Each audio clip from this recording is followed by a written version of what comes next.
Hello, everyone, and welcome to another Fight Night Rising. My name is Khroen, and alongside me is Boopasaurus. Per usual, Boop, I'm excited for tonight. How about you? I mean, I think it's the first time you could see the top of my head in like in a while, so I'm pretty stoked. These are the last, I think, two fight nights on Fates this week Yep, and next week, and then we're moving on over to set 5. But hey, we got to close this thing out strong. that we do. And, players are going to be helping us do that. Of course, we got the returning champion, Noster 11, back for what is it, 6, 7 weeks now at this point. So, really trying to cement himself as one of the greats in this Fight Night roster. But returning as well, we got QB Knight. And then joining for the first time, we have INTC, we have X-Man, Stovio. NA is too free, which I believe is Alex M, and Ciulla and SlinkMonsta around the lobby out. Okay, so if you're a European TFT player, you all actually know who NA is too free. This is this is Alex. I'm currently number 1, I believe, on the Yeah. EU leaderboard, and I disagree, but we'll see. I mean, when you make your name, NA is too free in a day like today. You're kind of setting yourself up for either grand success and trash talk or absolute failure. Because if you don't win, it's a disappointment with a name like that. I mean, really, you talk in this big game, you gotta come deliver when it comes to the gameplay, of course. But first, let's take a moment and look at the rising prize pool. We got our competitors competing for their share of it. It's $200 total. First place is going to be $100. Second place, $50. Third and fourth place will be $25 apiece. And per usual, the top 3 will be invited back for next week. And Boop, you're talking about it. Last 2 weeks on Fates, and then we're gonna be moving on over to set 5. You and I were playing set 5 yesterday. It was a ton of fun. I know. I mean, Were I'm just you? ready to go like full into set 5, right? But we gotta rein it back just a little bit. We gotta close things out strong because Fate still has some Yeah. good stuff to offer, of course. So I have to say, like when we were closing out set 4 into 4.5, that was actually some of my favorite play of the entire set. Yeah. Was that qualifier that I believe Ramkev actually qualified for, winning with Hmm. talent, right? So Oh yeah. sometimes you just go after these crazy things, and like the pressure is a little off per se because there's Yeah. nothing quite left to prove in set 4.5, but you still got to set yourself up, and you want to be here for the first week of set 5, right? Oh Because yeah. it's probably going to be a pretty stacked lobby just in general, right? Usually the set opening lobbies have some recognizable names. So you want to be a part of that crew? Well, you got to win your way through it. So you've got to top 3 these next 2 weeks if you want to be a part of that. Yeah, definitely so. Still gotta close it out strong. Noster's been doing that, right? Noster's been having a pretty, solid run of weeks now, winning. I don't even know how many he's won out of the returning appearances, but it's been a lot actually. I have to go look at it offhand, or look at it after, so I could bring that information.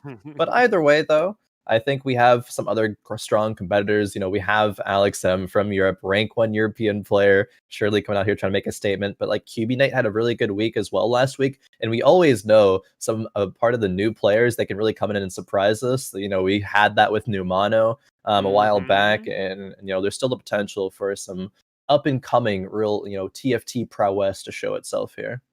It's really interesting because there are lobbies that we with like Loco Doco and all these, really famous streamers, right? Yeah. And then there'll be these lobbies that don't necessarily have that name recognition, but produce a name, right? Like a Numano, like an I Like Hobos, like a Ramkev, right? So there's definitely still availability because to make your name known, even in this set, like you want to be the last person ever to win on set 4.5 for Giant Slayer. That sounds awesome. So Yeah. we'll see who's going to do. I believe Noster's on 3 or 4 wins at this Yeah, point in that sounds time. right. At least 3 for sure. Yeah, not the quite like the like 5 out of 6 weeks that Numano won, but outside of that, it's great to see Noster find that complete success because when he was playing early on in his career, winning lobbies was actually something that people said that was hard for him, and it hasn't really been an issue so far in Fight Night.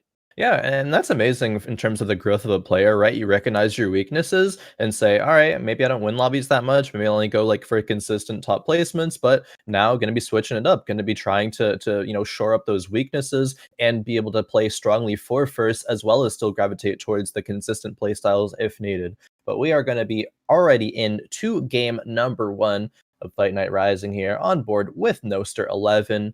rocking that Diana to start things off. Gets a Darius as well from the orb, so perhaps some Fortune gameplay. We have a Tom Kench as well. They go on the board. Boop just need an Annie or a Katarina. So I expect some pretty intense Fortune gameplay just in general from these players, not because it's good, right? You can definitely win a lobby through playing Fortune, but also because we're gonna lose it in a couple weeks. And True. Fortune is probably one of the highlights of the set. Like Fortune payouts, everyone Oh yeah. remembers one of two sides of that Fortune payout, right? It's when you just got absolutely bonked by gold in a singular item, right? When you needed to like make up all that stuff by getting your 5-cost units and Nikos, or you cash out and you're able to push through to the end. But we're not going to have it again. Draconic is kind of the like of Fortune in the new Yeah. set, and it's way more consistent than Fortune is. It's, in my opinion, a little easier to tap in. You do have to get like that 1, 2, 3 cost in there to get your Draconics going. So very similar to what you're seeing in Fortune, but a little bit more consistent. So that like you Yeah. pulling the lever and seeing the 7s pop up, not really happening in that set. So let's take it all in when we see it here. If we see Yeah. it here. While we still got it, right? The Fortune, and I think Fortune's really exciting. Like, some players have mixed feelings about it. Sure, it can lead to some disappointing finishes, but it can lead to, I think, the most hype that we ever see in TFT, in terms of, like, you're real invested if a player is on like a 11 win streak. And I believe, actually, throwing back to the Worlds that happened, there was a game where Zaiku, one of the European players, a French player, had like an 11 loss streak and then cashed out and went on like a 15 win streak to win the lobby there. It was like absolutely insane. You don't really get that in TFT without playing the super high risk, very high reward play style that is Fortune. So Noster has not found it quite yet, unfortunately. Is still rocking both the Fortune units, but is pairing them with a couple of sharp shooters. We'll see if he's actually able to find the Katarina or Annie here soon. Oh man, we've been playing so much of set 5. Like I gotta get the visuals all back. Okay, You so gotta get readjusted. yeah, exactly. Because all the character models look different. It looks like they are using like all the updated models for the items, the armory, right? Like all Yeah. that stuff isn't quite here yet, and we'll talk about that when we have some time. I'm sure if y'all are curious. But Yeah. in this particular meta, what's been kind of the name of the game is 3-starring a unit, right? It's not technically hyper rolling. You can do it with your Tristana and your Diana, but other 3-stars are kind of like popping up because the games are going longer. So you're just Yep. kind of picking them up as you go, and then you happen upon your 3-star Katarina, your 3-star Lulu, for example. You're not really looking for them, but because the games are going longer, you have more opportunities to kind of collect instead of always compensating for econ. Yep. Definitely. Ooh, okay. Vanguard chosen. Nautilus getting picked up by Noster. It's not going to sell the Tom Kenches, just keep him on the bench for the possibility again of Fortune, but wants the strong front line, wants to turn that one loss into a bit of a win streak here. Nautilus chosen is one of the best in the early game here, going to be super tanky, providing that CC output as well to allow your damage dealers to really do just that. It is going up against Alex Sims' Cultist. And that Gallia, of course, gonna be super, super strong. Probably take out this Nautilus, is getting mana read by the Elise the whole entire time as well. I really like that change. I know it happened a while ago, but the change that when Elise transforms, she mana reaves the targets that she attacks. I think it's nice. It adds some extra little bit of like, this is what this unit can provide, as opposed to just being a cultist keeper bot, right? Yeah, right. Like I eat damage, and that's Yeah. it. My name is Elise. Welcome to the School of Cultists, where none of the items matter. You just unite me.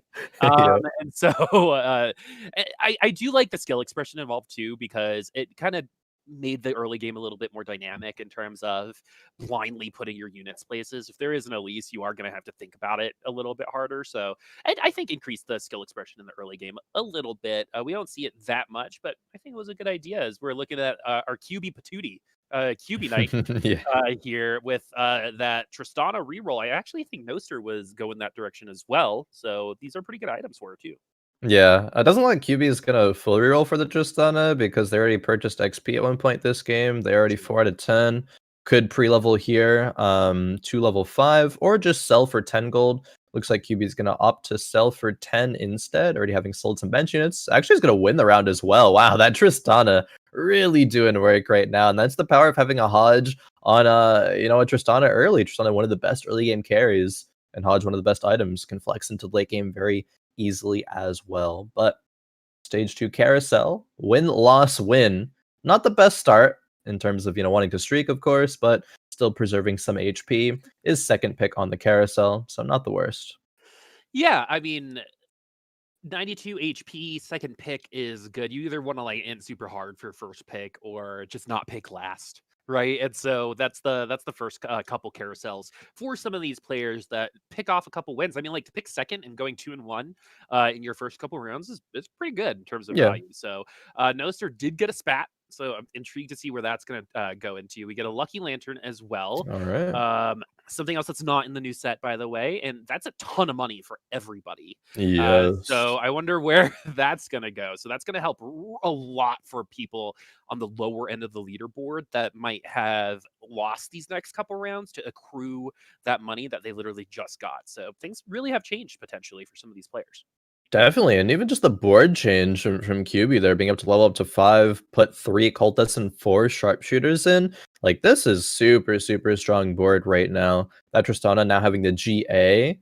Of course, the chain vest was grabbed in the carousel, but the chain vest was also there from the Lucky Lantern. But yeah, like, this is even close. The Galio came down, the Earth board's already almost dead. Tristana still has the GA.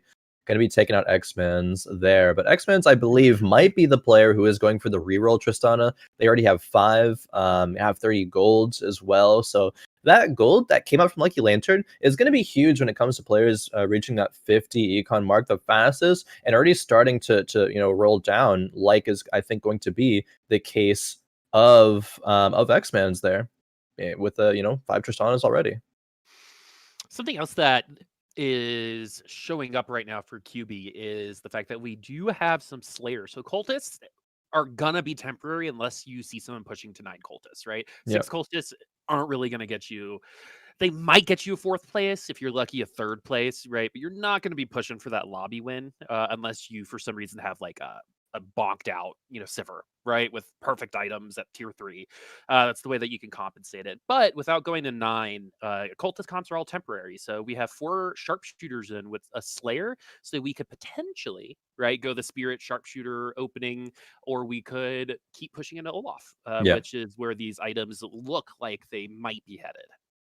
Oh man, the GA is super, super important there when it comes to keeping that Tristana alive against the Akali, against the Assassins, and is going to heal back up and take the round there against SlinkMonsta.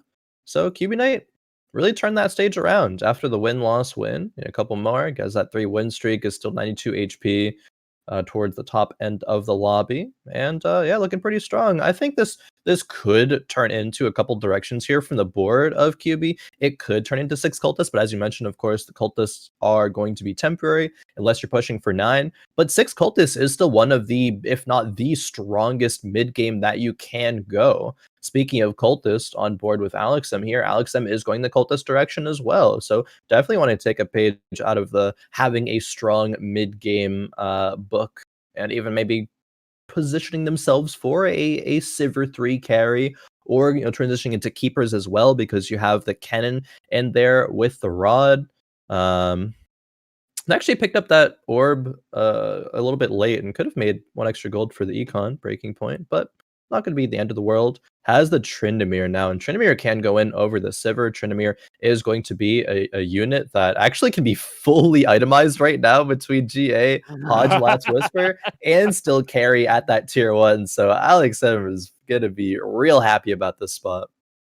3-1 is early for Tryndamere, let alone Tryndamere with arguably best of slot items Yes. as well. I mean, like, I think you could maybe think of like a Rudens if you're feeling spicy, or something along those lines, but this is going to be a-okay. Tryndamere has some of the highest base auto attack damage in the entire game after the spin, and you get some healing with the Hodge, so you're not even pushing for Slayers right now. You don't necessarily need it, and this is feeling pretty good right now for NA is 2 free, and even though he looks like they're losing right now, I don't Tryndamere. think Yeah, yeah, it is Tryndamere. The Xayah might be able to do a little Oh. bit of juking, but with the GA, it's still going to be close. Yeah. Wow, yeah. The Xayah actually cast her spell perfectly right when the Tryndamere spun. So it disjointed the targeting there. So you had to attack the Galio instead, and it just let Xayah have more time to survive there. So that's actually a really impactful loss there when it comes to Talixum's board. It is going to be breaking that win streak, of course, as well as making it harder to get back up to 50 gold, levels to 6 right now. Playing a couple of pikes, but not going to be on the 6 cultist. Did sell the Sivir, right, to transfer the items over to the Tryndamere, but this is shaping up to be a game-winning board, right? Tryndamere is going to be one of the units in the Slayer's composition, which is pretty S tier when it comes to this, Fates meta. Going to want Tryndamere, Olaf, Samira as your optimal 3 Slayers. Could have the, Pike in there is great as well if you don't want to run the Olaf or don't find the Olaf, because that CC potential is going to be huge as well. But on the other side of the board there, Noster, that's a Vanguard spat Teemo. Maybe gonna go into, say, like a Nico in the future. I'll have to find out though. Maybe to go along with the Yumi, that might be why the Teemo is in there. But something I actually kind of want to go back to, since we're about to enter that period, is the mid game and how important I think it is at high level play. Because when you're gold, right, you're not really getting a ton of lobbies that are separated by like 8 HP from top to bottom, Yeah. right? But at this particular level, something that we see a lot of the time is, yeah, we might get these crazy ranges at the beginning of a game, but by the end, everyone's kind of within that 20 HP. And so this mid game, not losing 1 or 2 HP might actually equal a place higher or lower by the end game. So Oh you yeah. you want to conserve all of this HP, especially here in the mid game when you expect to lose, to try not to lose as much, right? You don't want to get 0-6. You want to try to compete in those rounds. But if you're Yeah. not really setting yourself up for the late game anymore, you're just going to get lost, and you're going to start spending too much money at level 7 and 8, and you're never going to be able to compete. So we got to get there first. So if you're playing Cultist, then it's all about getting to that 50 gold, making it through there, and then leveling up your units and XP and pushing for the win after that. And so we'll see what happens with our 3 Cultist players today when we get to Yeah. that mid game place. Because say Ciulla running cultists as well. So many cultist players, and going back to the point about it is one of these strongest mid games. Just have that synergy and have that free unit. Going to be providing a lot of tankiness. There's a lot of damage on its own as well. But on the other side here, we are going to have X-Mans with that Tristana reroll. Picking up an item here. Didn't see quite what items were on the item bench there, but looks like they wanted a cloak. Could be for a QSS on the Tristana. Okay, looks like it could be a Runans or a Chalice as of right now, but maybe just taking it for the future, taking it for the QSS. Because I think you generally want one defensive item on the Tristana, be it GA or the Quicksilver. Already has the Last Whisper there. Probably wants a Hodge, kind of like that Tryndamere build that we see from Alex. Tristana wants something similar. All right, it is going to be a Chalice though, and the Chalice goes onto the Sivers, providing some extra spell power for both Tristana and the Diana right now. Rolls come through. Yeah, Tristana is the item agnostic holder, and what's unfortunate about what X-Man is doing right now is the fact that like it feels like the whole lobby is currently running this exact setup with the 4 with the sharpshooters and the spirits in the back line, Oh, as we do fit our 4 sharpshooters 3 dragon souls. So this is putting okay. all of the onus on the Tristana, and I wonder if it's gonna end up working. Oh, look, it's me. And that I wonder if it's gonna end up working out as we have a Pokemon fan. We've got a Friends fan there as well, as we're looking at Ciulla now, who apparently isn't a fan of putting things on their shelves. No, very clean shelves there. Minimum space minimalist. I respect it. It's all about the open air, right, format, Yeah. and I think the shelves are fitting in that right now. As we look at someone else with the Teemo Sivir backline, Yep. with Cultist 2, we have 6 online already, so that's why we're at 94 HP, especially since everyone else was racing to this. We got there first, now we're literally at first. Yeah. And you mentioned earlier, Boop, I think we see a lot of great TFT action when it comes to the end of a set. And I think the end of a set has a few different implications. It's most, I think, prominently going to be the meta is quote unquote solve. There wasn't that many big changes in a lot of recent patches. People are going to know decisively what is the S tier, like what are the comps that can compete for the wins, what are the comps are going to top four with, and what are the units and synergies that can get me to that point.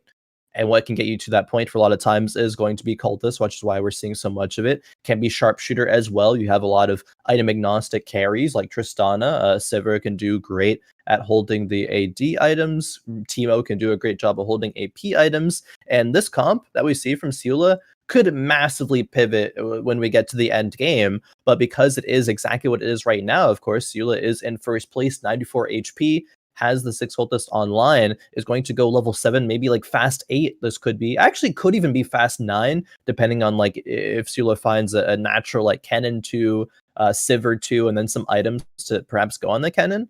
Like that would be a really strong comp to just go fast 9 and win the lobby with getting those legendary units online.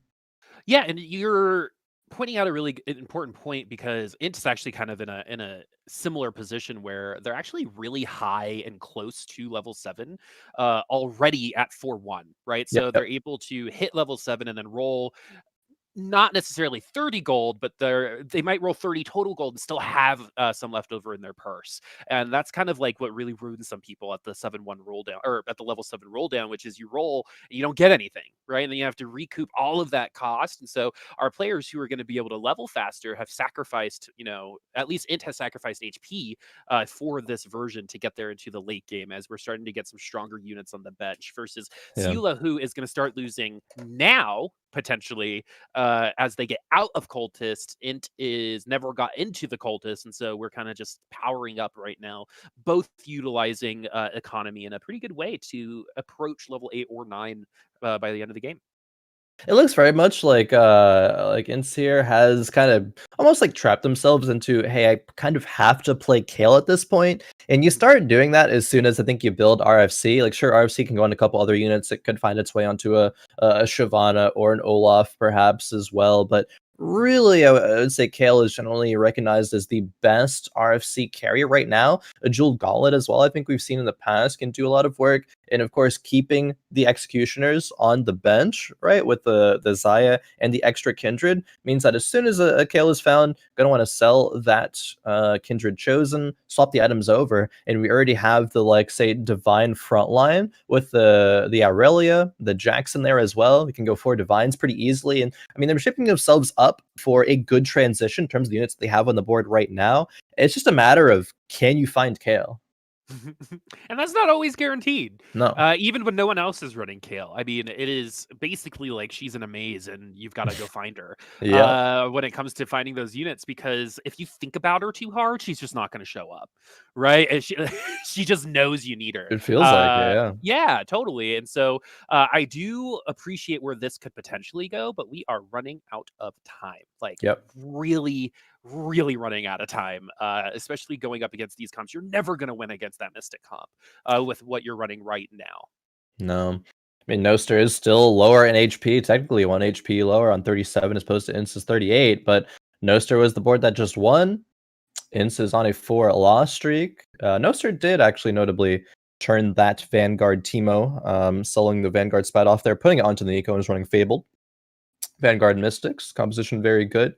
And it's kind of caught back on. It's kind of like dipped in and out of the meta a few times in the past couple of patches, but has, once again solidified itself as a strong staple. Probably not S tier, but still, A plus tier, would imagine. Actually, a little bit of brawler, a little bit of keeper gameplay going on that board, a kind of mixture of multiple things.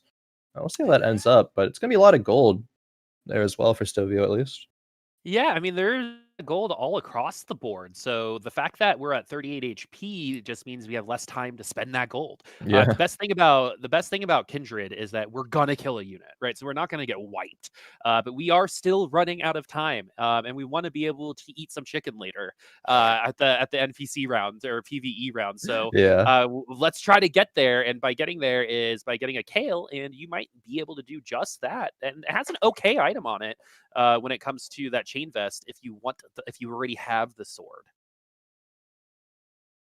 All right. Carousel round coming through. See the perspective? of Alex M, aka NA is too free. I just I think TFT players, especially the NAE rivalries, they like go so hard at memeing each other. There's like multiple players in NA going over to EU with meme names, then EU coming over to NA with meme names. But either way, it spells confidence. And I mean, Alex M is in a very good position right here, 66 HP on a win streak.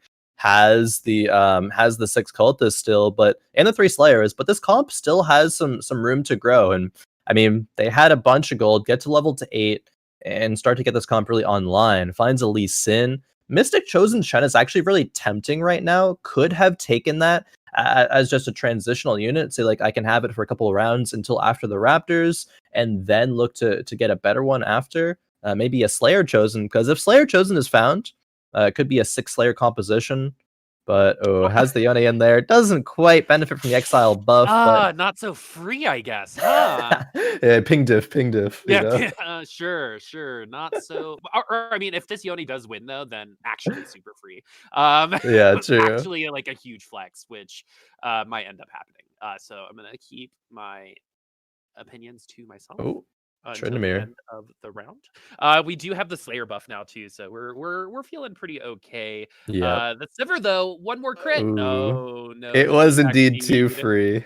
It was a little too free. Who needs extra shields when you've got a tier 1 Tryndamere that has been around since literally round 3-1 in its current capacity? We have found one more since that day, long ago. When Dogecoin was just a meme and not an actual way of making money. Yeah, right. Crazy how far we've come I know, in to the just the moon. world. Yeah, to the moon. Trying to go there with this comp as well, right? Greeting it out, not ruling it down. So wanting to use that money to make more, right? That's the way the world works. And it is the way the world works in TFT as well. Because look at this board, right? It's only one tier 2 unit, and that's the Pike in the backline carrying the Morellos. Every single other unit is tier 1. So, I mean, Alex M seems confident enough to take this board to after Raptors and probably roll it down to, doesn't need to be 0, it just needs to be until you find some upgrades, right? You try to find the Samira, try to find at least the Tryndamere too. And the Last Whisper is such a good itemization because even if you go into a rough matchup into the Vanguards, you have the Last Whisper to deal with it. You don't even need it really because Lee Sin just kicks the Nico off the board. Oh man, the pings come through. Lee Sin, one of the more frustrating units in set 4.5, ones that a lot of players will dislike, but hey, provide some big moments just like that one. Exactly. Lee Sin is in the next set, just in a very different capacity. Oh yeah. Honestly, might be. It's a unit I still haven't really found how to use to its best effectiveness, as opposed to here in set 4, which is, full of just huge tanks sometimes that Lee Sin is like the only person that can take them on. So Yeah. Oh, blue buff for Lee Sin as well now. the one time where you're excited to see 2 tiers pop Yeah, up, actually, literally is, one yeah, is when time. you have either 2 belts on your bench, or no, 2 sparring gloves on your bench. You're like, I guess I'm making double Hodge. Yeah. Or in this particular situation, if you're running one of 2 units, which is that Lee Sin or Vigar. And we're gonna feel good. Oh. I mean, about this Lee Sin, he's gonna ult really quickly. I mean, seeing people roll over Chosen A-Souls is still like weird, like to see, but I get it. Those mage comps have kind of been studied through and through, not really a lot to innovate with right now. As at this point, do you trade the items onto the Olaf if we don't find our Tryndamere soon enough? Yeah, Alex was considering it, right? Almost put the Sejuanian over the Tryndamere, and if that happened, of course, would be selling the Tryndamere. There is an argument to put them on Samira as well. Samira is fantastic as a carry, even at tier 1. But, speaking of Slayers, and speaking of actually RFC, Ince has gone into that Olaf with the RFC, Runans, and Hodge. Yeah, has it chosen as well. And hey, that was good enough to take the round that time against Alex M. But Alex M still has a lot of work left to do with this composition. Does end up selling that Tryndamere. So let's see where the items are going to go. Or an artifact comes through as well. And it's going to be Death's Defiance. All right. Okay. Okay. We're actually okay with that. That goes well on anybody really. Yeah. It's a consistently good item, but especially for people like Samira, like Yone, for example, who might get bursted down regularly. Like say it's going up against a stacked Darius, for example. You might be able to survive that onslaught a little bit better this time around. And I mean, we enter that ultimate with a full bar of health. Like that was not even close. And that Yeah. was a tier 2 Kale for Stovio on the other side of the board. So, I mean, NAS2 free might be telling the truth at this point because this Oh. comp just now got really good, right? It was not Oh. like this 3 rounds ago. And getting the Samira 2 Boop on top of that just hit, right? Weren't even in a bad spot. Like, we saw what Samira 1 can do in that last round. It's stage 5. People are getting their comps online to what they want to be at the end of the game, right? But it just got even stronger and still has a lot more room to grow, right? There's going to, be a Yone 2 in the future, Sejuani 2. Like, Orin's going to come out of there, I think, once the second artifact is gonna be had. But man, and I absolutely love the Death Defiance of the Samira as well, because one of the things that can actually counter a Samira is just a lot of random burst damage if she's able to be bursted down before she gets her ulti off. But with Death Defiance, to make sure that's not going to happen, and a GA on top of that, just to make sure that even once even when she gets down to that GA state, when she reses, she's probably going to be able to be likely to get another ulti off as well to clean up what she started. So I think Alex M is really, really posturing for a lobby win here. This is looking super strong for that. I'm really hesitant to think that anybody else can contest this, especially with having the gold to go level 9 and solidify the victory that way.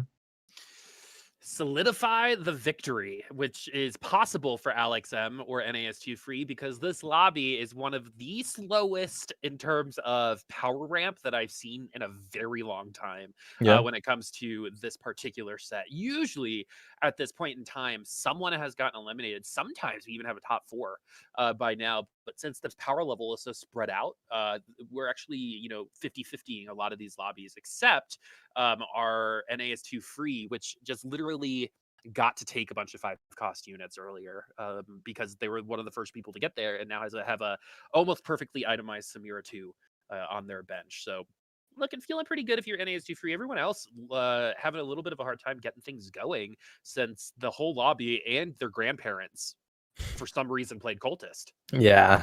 And then Cultist just lets you transition to that end game, right? So we see those kind of slow ramps happening. But getting to this point, it's gonna be pretty explosive. Another 2 Samira players, right? Ciulla has a Samira 1. There's going to be a couple Samiras and X-Man's board as well, one on the bench at least. But the Samira from Ciulla is a bit better, but still, the double lock running a lot of shielding, mitigating damage there, and Tryndamere being chosen. Going to be doing a lot of work there. Stovio takes another loss, drops to 11 HP.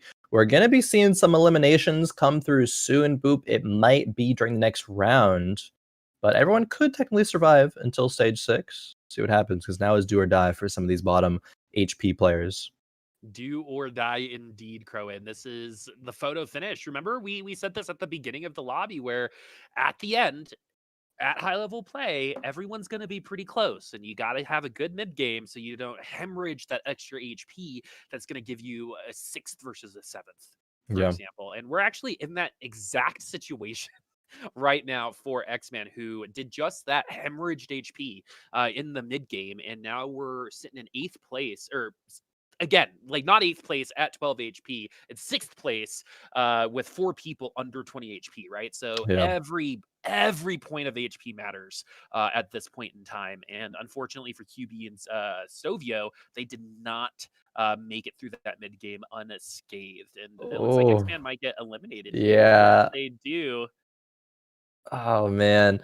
QB gets eliminated as well, actually takes the 8th, so X-Men's can get 7th, but that was like 1 unit away. That was like 20 damage away from killing the Vigar and surviving until stage 6. Really, really unfortunate. But Stovio is one of these bottom HP players who survives. Now we have 4 players again under 20, right? Noster at 19, Ciulla, Stovio, and INTC with 11, all tied there. And looking at the board that Stovio has, it is still very strong and still can actually contest these Slayer boards. It's going to be hard and it's going to require a lot of specific positioning. But for Executioner with that Kale chosen, like this is very, very good. Has the Duelist Kale as well. Excuse me, which is some of the highest I think damage output kills, and it's going to be kind of that best in slot item. Not a ton of CC in this lobby either, so that Kale is actually feeling really, really good. Not against this particular team, unfortunately, but everyone else should be winnable. And I kind of want to bring back that point from earlier where we've got 3 people at 11 HP, right? That means if Noster and everyone down lose their rounds, right?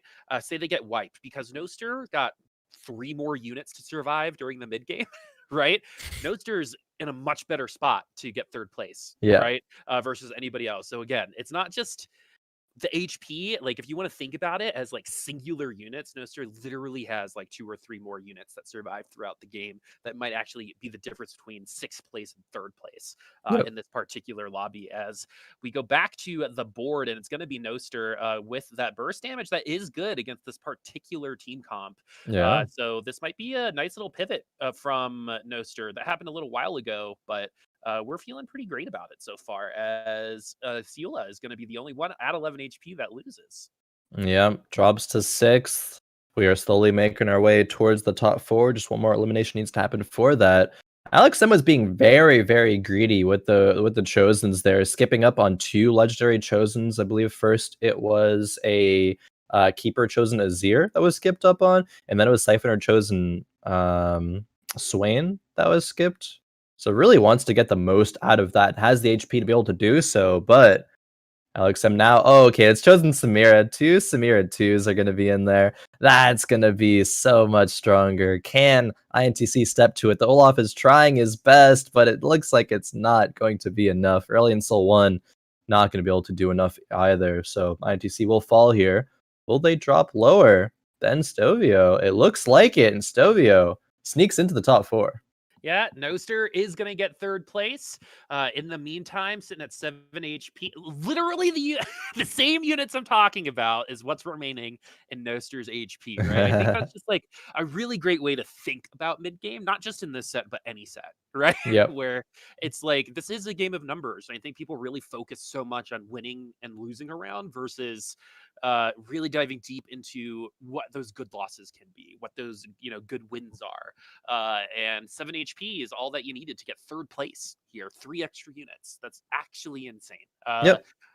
And Noster was in last place for the majority of this lobby, waiting for this Nico to get online, and we finally got there. And it wasn't the Nico in the end; it's actually the Nautilus that I think is helping us get this top 3. We did lose on that last round, so we're probably at a disadvantage on this one, but we'll see. Yeah, I mean, the Nico's going to be, very, very strong in the backline here. Samira's make their way to her, but she's still going to be healing through a lot of it. Nautilus tanking up the whole time. The stuns come through. One Samira falls, and now with this Nico cast, looks like the second one will fall. So, wow, Noster was able to, I believe it took out Alex M's board a couple rounds ago, and did it again here. Samira is on the carousel, actually, so I think, Alex M grabs it. Is 1 Samira away from Samira 3. Oh boy, that would certainly be the power spike that Alex needs to take out this Vanguard Mystic Fabled board. Yo, apparently the lobby was so free. They're gonna get a legitimate naked Samira 3 potentially. Meaning not chosen. I don't think it was a chosen. There's a chosen on the board. Oh, okay, cool. So Noster picks up a Samira to deny just to be a little bit of a nuisance to NA's 2 free. I wonder if we were able to get it in the end. No, but this Nautilus is not something to scoff at. Nautilus has seen pop off in the past. So we'll see if it's going to be able to handle these keepers that I think are coming up next. Time and time again, Nautilus is one of the last units left alive, and again, the matchup between Alex and Noster here. Can the Nico survive all the way to the end of the round? If Nautilus and Nico both do, I think that Noster still could come away with a win. Yone 2 was actually grabbed that last round by Alex, though, and the Nico falls, and it looks like Noster will fall shortly after. Doesn't even need the Samira 3. But Noster, very hard fought 3rd there, like you were mentioning, was in 8th place for a lot of the lobby. But that's what separates the good players from the great players, right? The players who are able to actually stabilize after that and look really, really strong moving forward there. So there's only so much you could do with the HP that Noster had, but kind of made the most of it. All right, so we've got Slink versus NA is to free. Uh, what a great troll to have casters say that as like your official name. I'm just gonna call you Alex M. I know it's like breaking rules because it's not on the screen, but I'm not gonna fall for this. I know what you're trying to do. All right, and I'm done. I'm standing up for me and my countrymen. And I'm gonna call you Alex. I've just been From saying it, but hey, go for it too, Boop. Now we're together on this. All right, and so we're seeing that Kennan go off, tags a lot of Slink's team, and I really don't see how Slink's team loses outside of this set. We're probably going to go one more round. There we are. You know, that's still Yep. winnable, it looks like. So if Set gets a good Yeah. ultimate off, you never know what can happen with that unit, especially if we're able to get a set 2 eventually. But look at how amazing this Bill Gates comp looks right now. Yep.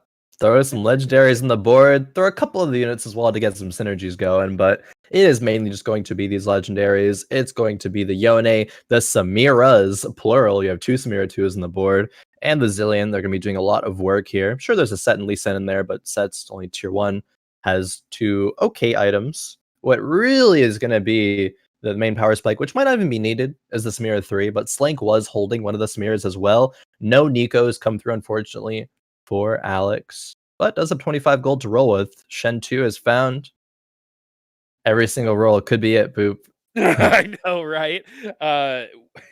We were very, very close to getting a Samira 3 not too long ago when I was casting, but we're gonna keep rolling. I mean, there's only Couple what more 6, rolls. 7, 8. There's only like 3 left in the whole game. Gonna give up on it. Use the items, play intelligently, and try to I get guess that not too first free. place. Not free, I guess. I guess you gotta try. I mean, if it was so free, you probably would have rolled into that Samira, right? Yeah, we'll see how free it is exactly, because still a lot of work here, but the Set does find the Kennen, actually slams him into the backline, so a lot of the backliners from Alex are going to be safe, and with that, it is going to be Alex victory. Ooh. Wasn't as free as greeting for the Smear 3, but it was free enough for the lobby victory there. Alex with a really, I think, statement game there. Everything said and done in game number 1. Yeah, a little bit. As much as I don't like to admit it, Yeah, I mean, I it think was. it was actual domination when it came to that lobby. And it's funny, like I finally get engaged in an opportunity to trash talk, and I feel like I have to get it all in one game, right? With Alex, but I got to give him props, right? It's hard to come in into like any random lobby and demolish a lobby like that. Like that was not close from beginning to end. Yeah, no, it was it wasn't. I think you're definitely right there. And we got a few more games to really talk about this rivalry as well between NA and EU. But Alex did play that game super well. Kind of had some of the pieces fall onto his lap, right, with the Tryndamere, and making a really good, I think, decision on selling the Tryndamere, not wanting to put the items on Olaf either. Because while Olaf is going to be great, Olaf isn't going to win a lobby as dominantly as a Samira will. So let's actually take a look at the scores from that game number 1, and it is going to be Alex in a first with 10 points. SlinkMonsta and Noster though second and third. But yeah, what other thoughts do you have about that game, Boot? I'm actually a little surprised Kale did so poorly there at the end. I think like 4th for Kale is honestly kind of average for what we see in Fight Night, but with a Duelist Spat and the Rage Blade and some good positioning, I thought we might be able to take down maybe like Noster's comp with the Nico. But Kale is not the definition of consistency. I think I hear at Fight Night Rising. So you know No. we've had perfectly itemized Kales before get 7th. Right. So it really depends on the lobby. You have to position differently like every single round. So that's the thing that I always notice is where Kale is, because I'm a little bit of a Kale fanboy. I love talking crap about Kale, and then I go in and play it almost exclusively Yeah. in the game. And, I'm married to 6th place is what it feels like. Maybe I'm just bad. But in the end, I think that's kind of what I noticed. And the other thing was, it was just like literally how free it was to get those legendary units for Alex. Like it was they literally hit level 8 and just took one of each and put them in their comp. And this is kind of like how we made it. I mean, we got into Cultist, we got out of Cultist, we beat all of the Cultists at the same time. Our economy, while the HP didn't look close, I would say in terms of the game state and team comp, Alex was in control. the Yeah. whole time. Definitely. But, we saw not that many compositions the last game. I think notably, we didn't see mages, even though mages are still very strong in this meta. And the players are going to be starting Rod there with like Noster and INTC might have their eyes on a mage composition. I would say getting an early Jeweled Gauntlet. Like, I think we saw a couple players get that game. The Jeweled Gauntlet didn't find its way onto, I mean, maybe it was the Aurelian Soul actually, but it was part of the Dragon Slayer or Dragon Soul synergies. Excuse me, Dragon Slayer gonna be set 5 on my mind. But on board again with Alex, gonna be grabbing a bow to start things off. Only bows, rods, and swords were available there. That's the dream, dude. That's like the dream Yeah, opening that's very, very carousel. good. Remember when I got a tier just to prove a point, and then I got 4 more yesterday? Sometimes the game just I does got that. 4th though. It was the best I did the whole day, surprisingly. So, I mean, that was probably the only game I was tryharding on. To be completely honest with you, I was like, I'm gonna get top 4 with my 5 tiers. There you go, and you So did. you don't want that to happen on your opening carousel. Like getting left the tiers, like a big feels bad. You'll find value for it like way later on, but not really at the beginning of the game, as you would slamming something like a bowed item or even a rotted item is better a lot of the time. So Yeah. I think most people like picking out rods. I mean bows. It's probably one of like the biggest noob kind of traps as well. It's a good item to look at. You like taking it, and a lot of the items that are created with the bow are really attractive in gameplay. Right? You've got Hurricane, you've got RFC, uh you've got all these attack speed items that go on a lot of really good carries, and so not only is it versatile, it's also strong. And Yep. that's why you're seeing a lot of people stoked about bows and swords, is they kind of are interchangeable with that language. Yeah, definitely. Versatile as well, actually, coming into, looking at how different regions approach the meta, right? In Worlds, you saw a lot of, like, I believe, like, Korea playing Callista with, like, Rage Blades, and of course, that uses a bow. Last Whisper is fantastic for Slayers as well. So, yeah, it's going to be a lot that you can do with the bows right there. So, Alex has 2 of them. Let's see what happens here, because they didn't get as much gold as they perhaps wanted, but got a Nico instead. Gonna be fantastic later on, but not really gonna do too much right now. Does slam the RFC. Will this end up being a Kale? Will this end up being something different? Have to find out, but Kale definitely an appealing option for right now. I mean, it would be a pretty big flex to win on a Kale comp on an NA Fight Night is Rising, because True. when was the last time we saw it? Like for real. A Like Kale win on Fight yeah, Night? Kale win on Fight Night. Honestly, it's been a long time, Boop. Kales, like, Yeah. sometimes they can sneak their way into a top 2, top 3, and it's like, okay, Kale did pretty well, but it is not often that Kales will win here. And I mean, we talked about it before. I want to bring it up again. I think that Kale is going to be very, very hard to pilot. And of course, all these players, Masters Plus, they're good at the game, but I think you really need to make very, very few mistakes when it comes to a Kale composition. And mistakes are made with every single player, every single game. Like, there is not a perfect game of TFT that you can play, right? That's just not how the game functions. There's so many different nuances and so many small things you can improve on. And Kale just leads to having to it's just harder to make those fewer mistakes, I think, with that composition. So we'll see if Alex can be the one to pilot it, and being one of the best players in the world, of course, ranked 10 global, rank 1 in EU West, going to be one of the players to perhaps do that. All right, we're looking over.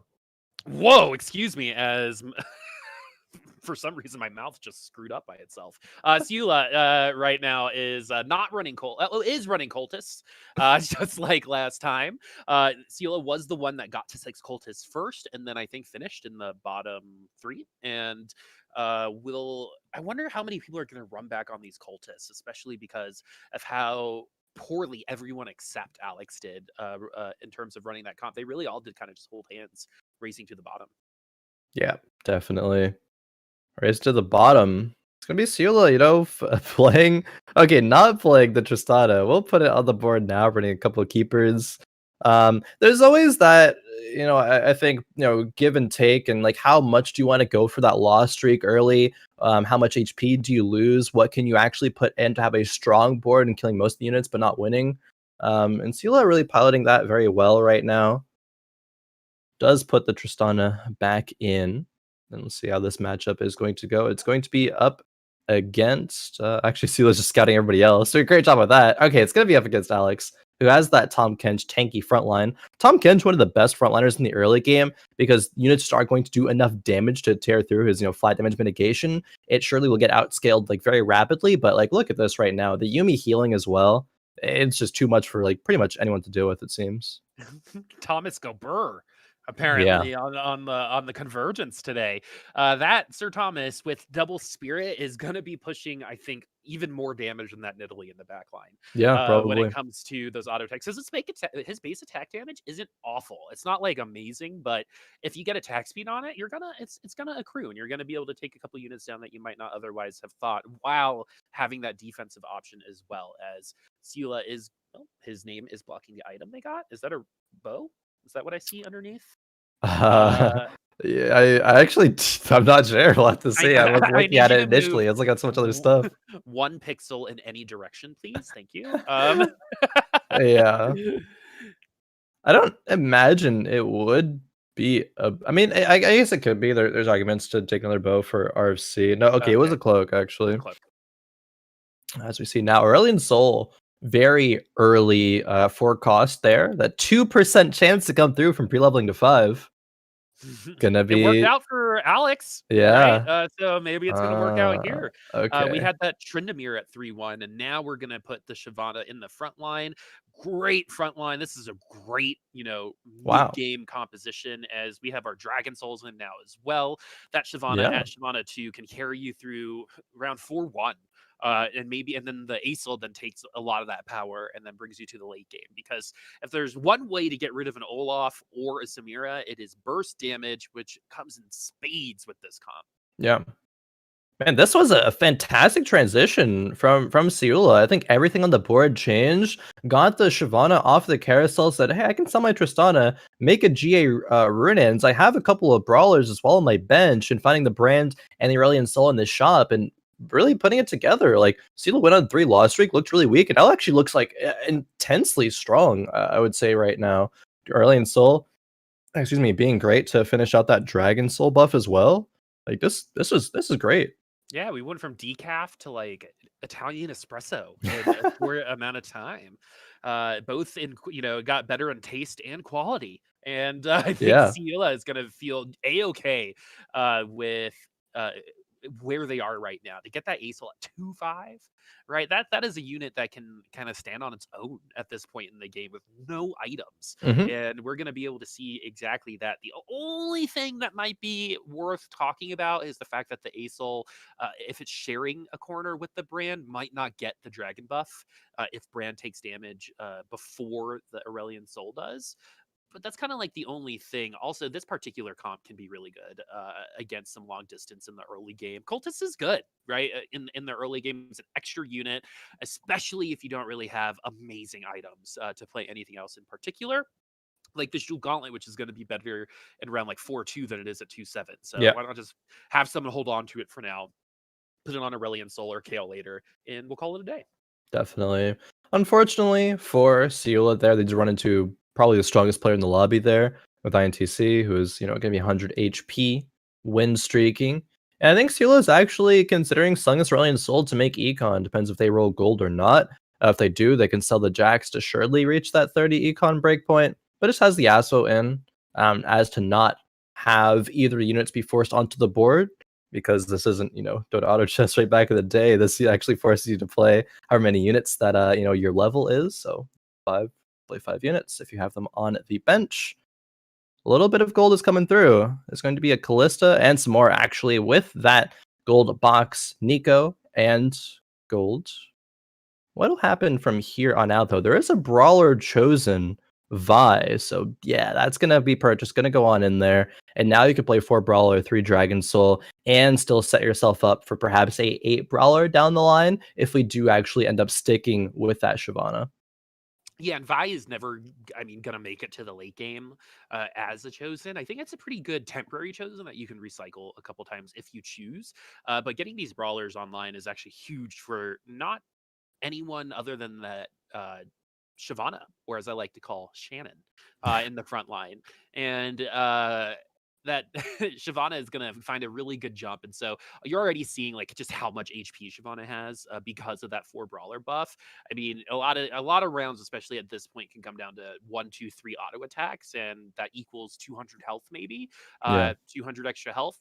Shyvana might be able to take down that round. So we are going to win after losing our last round and then level up here at 3-2, which is very, very common. And we are going to take the Aurelion Soul out for the Tristana as we want to make Econ. All right. That's very interesting, actually, because something else that Ciulla could have gone there, and I think some players might have gone this route, is actually roll a little bit to make sure you keep going that win streak, but actually roll for a mage there or for a brawler, one of the two, because hitting one of them means that your composition throughout the rest of stage 3 is just going to be that much more powerful. And I think you can justify rolling down a couple of times to 30 gold and be likely to actually hit something that could work out. You just need like a Lulu or a Vigar. You can hit a Nunu or a Cho'Gath as well for the brawlers. So, but we'll actually just go the route of full econing. Thinks they're strong enough as of right now, and I mean, is going to lose this round. So for us to sell the Tom Kench means that it's going to be harder to reach that 50 econ for the subsequent round as well. You'll have to win the next round to reach 50. Is on the pair of Tom Kench's again. Could have had that big tier 2, right? But yeah, exactly. I mean, I fall into this trap a lot. I mean, there's something like almost required about making econ, right? I've always yeah. considered the number 9 the number 9 and number 1 every TFT player's least favorite number. And I think that really matters. So some people just can't sit on that 39 gold, right? Yeah. It's just like those people who can't have an odd number on their television, right? On the volume. And so that kind of just like need to make econ can bite you in the butt a little bit later. Not the first time we've seen that by any means. Like, yeah, it might feel like that 4 gold turning into 10 gold later might be better than the A soul, but in the end, that Aurelion soul might turn into 20 gold through win streaking, right? Yeah. Instead. So it's the give and take there, and we gave instead of take. And if it ended up working out, we would have said it was a great move, right? But in the end, it's still pretty.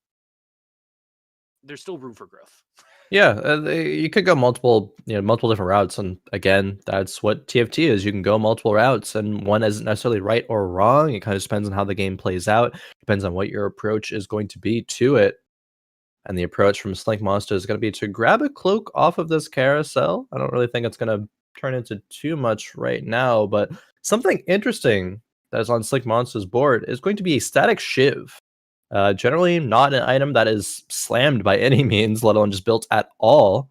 But is going to find its way to this comp nonetheless, and it's going to be 5 mage, 3 cultist. And I don't think this is going to be what the end game will have for SlinkMonsta's composition. But how do we get there, right? How did we get here? It's just we found mages. How do we get to where we want to be? A lot of transitioning and probably not a lot of time to do it, because SlinkMonsta, while they have won the past couple rounds, they are in 64 HP, currently sitting in 7th, and they're not at that 50 gold yet either. So I think a long way to go, because the carry potential is not going to be there with the static shiv on pretty much anybody. True. Big if true, Khroen, and that is Yes. if true. Mm-hmm.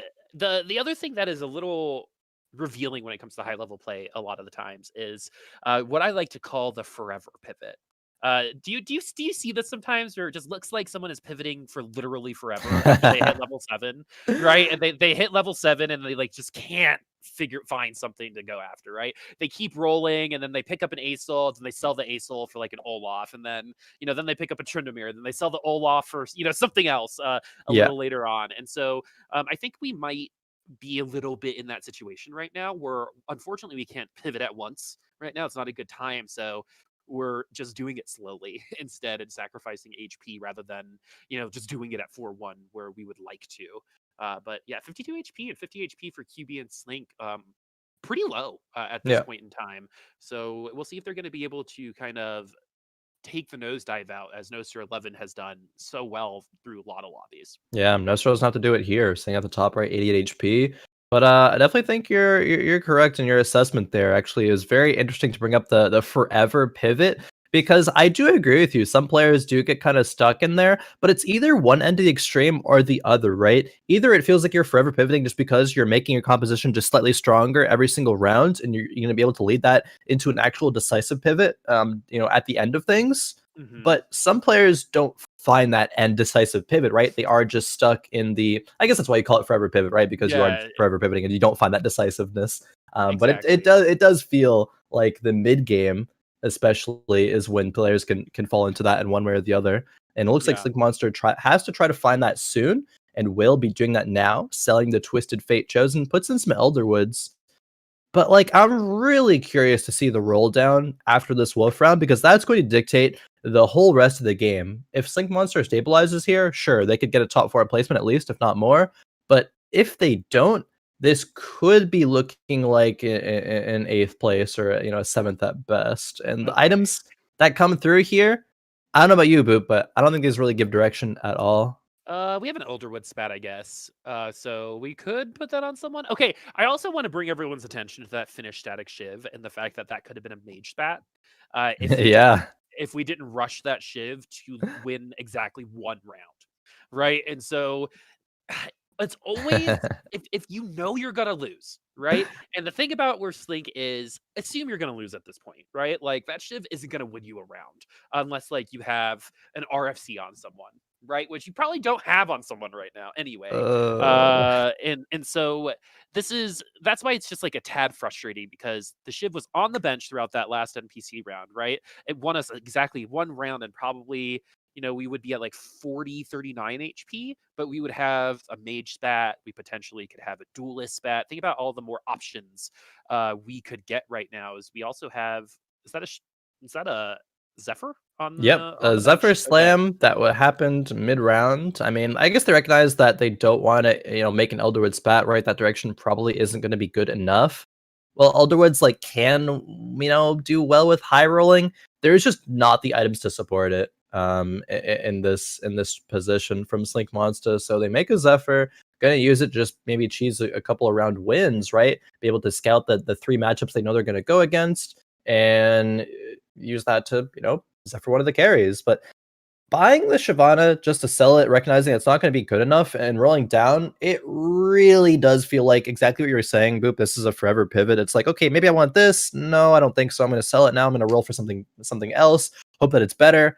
Okay, we find a pair of Sejuani's, but they're not going to find their way onto the board right now. The Zephyr was good, Zephyring the Garen. The Cho'Gath is going to be able to get a huge knockup here, most likely. But can the Aurelion Soul do enough damage? Like, it doesn't look like it. Ultis come through. They hit 2 units. They barely take out the Kindred there. Oh, this Karen! Oh my God, this Karen in the front line! Okay. I see you. We're gonna win because of this Karen in the front line. That is an awful way to lose. Like, losing to Garen like that when you're already a little dizzy is a way to stay dizzy. Yes. What literally spinning to win. And unfortunately for Slink, I can see stars and birds surrounding the head right now. Right? Like, we are fully dizzy. We're like we've been spinning for 4 rounds now, and hopefully we do land on something appropriate. As this is always a very interesting decision, right? When you already have a tier 2 unit and then find the same unit but a chosen version of it, but you already have items on the other one, right? So what do? Do you just try to go for 3 more Akalis and invest, or do you sell your non-chosen Akali, put it on the other ones, try to find 6 more? It's probably one of the worst things to experience in this particular set. Yep. Definitely, and it's not like it gives another breaking point of a synergy, right? It doesn't, mean that QB goes up to 4 assassins, but they're just running the unit because it's stronger than a Yone 1. It's not strong enough to win the round, though. QB ends up falling down to 15 HP, could theoretically fall even before the Raptors round, but they're gonna need 3 more Akalis, I believe. Yeah, 3 away. They need a Zed as well to get the ninjas online if they want to go that route, but hasn't found the Zed of all things. Usually it's like that Shen that's hiding, but not gonna be the case this time. We'll see if QB's able to stabilize here, because the pretty crappy thing is, from QB's position, is that you're gonna have to roll down, I think, your gold. You're not strong enough to win these rounds. You have to roll down to 0, which means you probably can't go 8 at all. You're gonna be hard pressed and need to high roll just to find that Akali 3 to bail you out. it's not looking too good. No, and what's really interesting is we're saying that about a couple people in this lobby right now, and this is the second lobby in a row where I think we're kind of on a tilt-a-whirl. Like the whole lobby is dizzy to an extent. And so especially this bottom half now with QB at 15, Slink at 30, and X-Man at 46, not necessarily the most stable of compositions either in any of their hands, right? We don't even Ooh. have a tier 3 Tristana here. We've got 4 Divide 4 Vanguard, which is something you don't see every day, right? It's fun, but fun unfortunately, if you want to win in TFT, sometimes you got to sacrifice a little bit of fun and maybe run brawlers. Yeah, Right, fun. and I don't we'll see what goes on here because this Unless they, want to make a GA on the Kale, they could end up doing that, but the QSS probably will just not find any value at that point. And X-Man's is in a good spot, right? It's level 8, still 36 gold. HP is towards the bottom of the lobby, but I don't think they're, going to be taking big losses here. The comp, while it still features a Tristana, is still going to be doing a lot of work. QB did drop the single-digit HP there, so actually could fall right now. So have to pay before attention to that. before Yeah. getting some chicken, dude.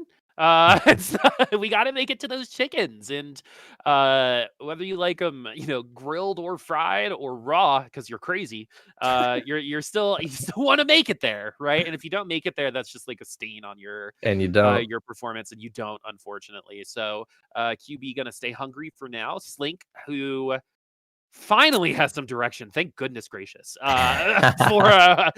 For Slink has a Dragon Soul spat instead. Very interesting that we didn't keep it to the Elderwood, especially since we ended up with Aurelion Soul and 2 Elderwoods anyway. But we're gonna go with the Dragon spat in the end, and I think putting it on the person is gonna be one of the last remaining people in your lobby is pretty smart. So putting it on Lulu, not the worst idea in the world, Yeah. especially if she is the overtime queen. Ooh. As we get another Nikos to continue to bail us out a little bit. We've got QSS as well for the Jeweled Gauntlet for the Aurelion Soul. We have Runins if we want to put it on. Actually, we have Jewel Gauntlet for the Aesol and the Runins for the Shyvana. So we're actually probably feeling okay. This roll down pretty slow though. If we're gonna roll down, Yeah. we should probably pick up the pace just a little bit. I was gonna say, I mean, spending a lot of time deciding whether they wanted to roll it down or to oh, okay, the Swain is found. This can be exactly what Slink needs to bail them out. They actually high roll, hit it on level 7. Try to put the Zephyr on, but Zephyr actually doesn't go in time. Ooh, So not yikers. getting that value. The Aurelion Soul, even though they have 2 items right now, is gonna be taken out. The Lee Sin kicks off the Swain. Gonna be actually falling here. Exact lethal. So many units survived on the side of Stovio. 7 units, I believe that was. Yeah, in order to take out that round. Wow, there's so much actually coming together, but just that slight indecision, right, Boop, of waiting 8 to 10 seconds to say, am I gonna level? Am I gonna roll it down? Made the difference there. And because of that, got the Zephyr. If they had just put the Zephyr in time as well, they would have lived. It's just, man, so many things unfortunately not going their way. But at least it's not an 8th, right? At least it's not an 8th. At least it's not an 8th. And I think a slight was a little bit of an understatement there, man. I'm going to be completely honest with you. Slink was probably some of the most dizzy I have seen someone fight Night Rising. Literally pivoted forever until we got to our decisive, until we got our decisive Aurelion Soul. And at that point, it kind of reminds me of like when Fortune, cashes out and then loses the very next round. Yeah. And we now have a Kale comp that with best in slot items, in my opinion, QSS is so good.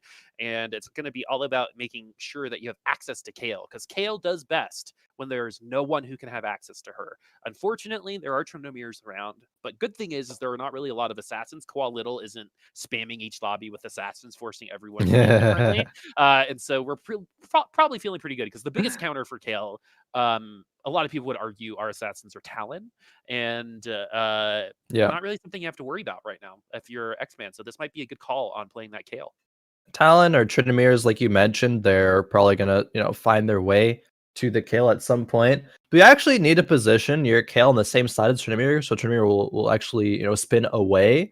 allowing Kale that time to ramp up. Mana Zane is the artifact that comes through, and there's not a lot of great holders for it, so it will just go on the Sejuani. Maybe she can get 2 casts of her ultimate off, and that CC will be very, very helpful when it comes to running around. She actually ults backwards there, though, so isn't hitting any of the backliners there from INTC. Kale has been CC'd now. The Cho'Gath Field ulti comes through, but Kale actually can do it. And this is the kind of board that I think actually could win a game as a Kale composition. It's shaped up very, very nicely. Kale's going to take out the Nico. The Set's going to cast ulti, but I don't believe he'll actually be able to get there in time, and doesn't, as those Kale waves come through. But this comp is amazing, right? It's 4 Divine, 4 Vanguard. We say that Kale could pop off if she has the time to ramp up, and 4 Divine, 4 Vanguard is going to, provide that time exactly. Yeah, I mean, and it also provides a front line, provides CC elimination, it provides an opportunity for that ramp up. It's so much, and this game really comes down to time. Yeah, every round is the same amount outside of overtime, right? But with Kale, you want those rounds to go a little bit longer. You want them to take a while so you can get those to ramp up. One, because it's mega satisfying to see, but that's not it. It's also very, very good. And if you don't have backline access, right, that Kale is going to ramp up. It is going to clear that CC when it ascends, right? And by that time, it usually has ascended and is doing true damage to whatever front line you have, regardless if you have a D-Claw or not. And this Kale is going to look pretty good because there are no assassins. There is a Slayer player, so that is like the one thing that can really get access to that backline. We'll see if that's going to be the case, or if Stovio gets eliminated and maybe gives X-Man a little bit of, free room, free breathing room, because the Stovio comp might be the one that is best against the Kale. Yeah, Kennen actually finds his way into the enemy corner there, and is going to be able to get another ulti off, goes into GA state, but just doesn't have enough damage, right? There's no Morellos, there's no Jewel Gauntlet, no Ionic. So Alex M, NA being slightly less free this game, going to be dropping to single-digit HP, might go out in the bottom 4, is 1 Kennen away from Kennen 3, and Kennen 3 would be the power spike that they need to get into that top 4. Another couple rolls coming through. Oh, finding an Ornn actually over the new. That's a great pickup. Sorry, I was gonna wait until later, but someone did lose to Wolves earlier. Just I didn't know it was possible. I was just gonna gloss over the fact. I know. I'm sorry. I literally didn't know it was. I lost to the Nexus minion once, so I feel ya. Like it was last set, and I think it was like when ZZ Rot was like mega powerful. At ZZ Rot, QSS, and it was like all these dodge items, and I was running Rangers at the time, and I lost to the Nexus minion. So I feel it. Anyway, NA is too free, not looking so free right now. Otherwise known as Alex, number 10 in the world, number 1 in EU West, and might be number 6 in Fight Night Rising Lobby 2 today, as the Kale comp is potentially. Oh no, it's gonna be the Xayah that takes them down. Xayah's so hyped, dude. Xayah can win any 1v1, but only if she ults the right direction. Yeah. And if she rolls that healing as well on that Hodge. So really helpful. Also not a big fan of the RFC on Xayah. Actually lost her around earlier against a Tristana, but we're frontlining her now, so we're good to go. Oh, also, I was casting a tournament not too long ago, and people had were putting like Rabadon's Jeweled Gauntlet on her, which was very interesting. Yeah, a lot of burst potential, I suppose, there with that, right? The feathers do a lot of damage. She's not going to be just I'm autoing you to take you out. I'm going to be, AoEing the whole clump. And that can find some wins as well. Generally, the AoE job is going to be on the Kennen, so the Xayah kind of fills a little bit of a different role there, I suppose. But they're going to be still doing some similar roles. Of course, Xayah also has AoE. The roles need to come through here once again for Alex. The Kennen is still hiding. Just needs one more. And with the Jewel Gauntlet there is going to be an argument to put that on the Kennen if one is found. But now with the Ornn too, actually, we're going to be able to level this Ornn up, be that much closer to getting the artifact out, and just, put the Jewel Gauntlet there. So this Ornn, hey, he's going to be doing some work here. Oh, I love it. That's how free NA is, apparently. And I would have put it on Azir because Azir's gonna tag more people with that ultimate. Might end up doing more damage anyway. But this is gonna be a burst potential Ornn. Oh my god, 412 damage. That's the most damage I've ever seen Ornn do with an ultimate. Are we gonna get a second ult off? Oh my god, we are. We At least it comes back, but that's not going to be able to be redirected there. The set comes back from doing push-ups, and yeah, is going to take out NA is too free or Alex M, and they do go out in 6th in this lobby. So a strong start to the day. A little bit of a disappointing second game, but still going to be, within reach of winning the day. Wait, ooh, loaded dice finally coming through here for X-Mans, and it finds a Lee Sin. So with a double Nikos, find a Yone 2, Lee Sin 2, and this composition, I was mentioning it before, Boop, could win the lobby. It still has taken a lot of losses. It has lost the past 2 rounds as well. More upgrades still need to come through, right? There's only a Zaya 1, yeah, Shen 1, Kindred 1. these Aatrox is trying to get access now, but already has the QSS. So Aatrox as a unit becomes a little less desirable. Oh no! Oh no! Oh no, Okay, Khroen. it might No, no, actually be a. I mean, okay, it's really bad to not get double Zeeks and the Chalice, but the position of Kale actually is really good here. She's gonna be in the opposite corner, away from the keepers, so she's gonna be okay. Never mind, pulled in. It doesn't matter either way. It was not that bad until it was, and now because it was, X-Bands goes out in 5th. Aatrox was there. That is yeah. Little yikes. Little yikes. Noster playing keepers as well. They were denying each other cannons. Him yeah. and Alex M. 2 cannon 2s. Good shroud onto the clump. Oh, that's a great shroud onto that clump. That looks exactly like X-Man's clump, but it's Oh yeah, we're watching a replay of the last yeah, we round. are definitely watching a replay I right was now. I was so dizzy for a moment there. Yeah, Okay. there you go. I was Little like, bit wait a delayed there. second, I've seen this before. Stovio, double. There's someone running a double mages cap here. I think it's Ciulla, maybe Int, but this is like a Yeah. total flip from last lobby's split because Slink and NA were 1 and 2 in that. Now they're bottom 3, where Noster is the only returning member of the top 4 from last lobby. So very interesting. Those Zeeks are going to really kill X-Man because you never know. They probably lose that anyway, but you never know, right? Because you didn't get to see the Yeah. full value of it. Because I actually think about it as well. Maybe the Aatrox would have pulled other units as well in, besides for the Kale. So the Kale could have been safe in the corner with the double Zeeks, with the Chalice as well, and taken out the rest of the comp. I'm not 100% sure. I didn't get to see where every single unit was positioned at that point. But either way here, unfortunate elimination. Moving forward to the top 4. That board from INTC was pretty interesting. There was a little bouncy house going on. There was a 1 Cho'Gath with a Mage Spat and then another Cho'Gath as well. So like 3 Cho'Gath ultimates came out in quick succession. Pretty funny Innovation. there. Yeah, innovation. In a we're just innovating as everyone within 11 HP of each other. These are going to be knockout rounds. We might only get 2 more rounds based off of how the rest of this lobby goes. We're hitting level 9 on a couple of these. Noster sticking at 8, where Stovio is at 9. We're keeping the Lee Sin on the bench, not because we don't want to use it, but because we want to position it correctly. And we don't necessarily want to put it in front of that cannon with the shroud. And we're going to do it anyway because we're tier 2 and we're going to have enough time to kick it out Yeah. regardless. Oh, They switched back. Noster with the quick moves there. Baiting. Okay. Oh man, that's great, right? Because people are gonna be scouting into you. You know the Lee Sin's gonna try to kick you out, but hey, just have the fast fingers, and that's gonna, I think, lead to this round win. We'll see though. The Zaya's still alive. The Tremere goes to the GA state, but man, it's that exactly that. Oh, Tremere's still alive though, and he actually does it. Doesn't matter. Trinamir, good champ. The thing about TFT is you always have to think about the fact that you're being watched, right? Oh yeah. Everyone has the same amount of information, right? Everything that's in the game, everybody has access to, right? There's no one working with more information than another. So that's why you can stream something like this without a delay, right? Because it doesn't matter if you're watching someone else because you can do it in the game.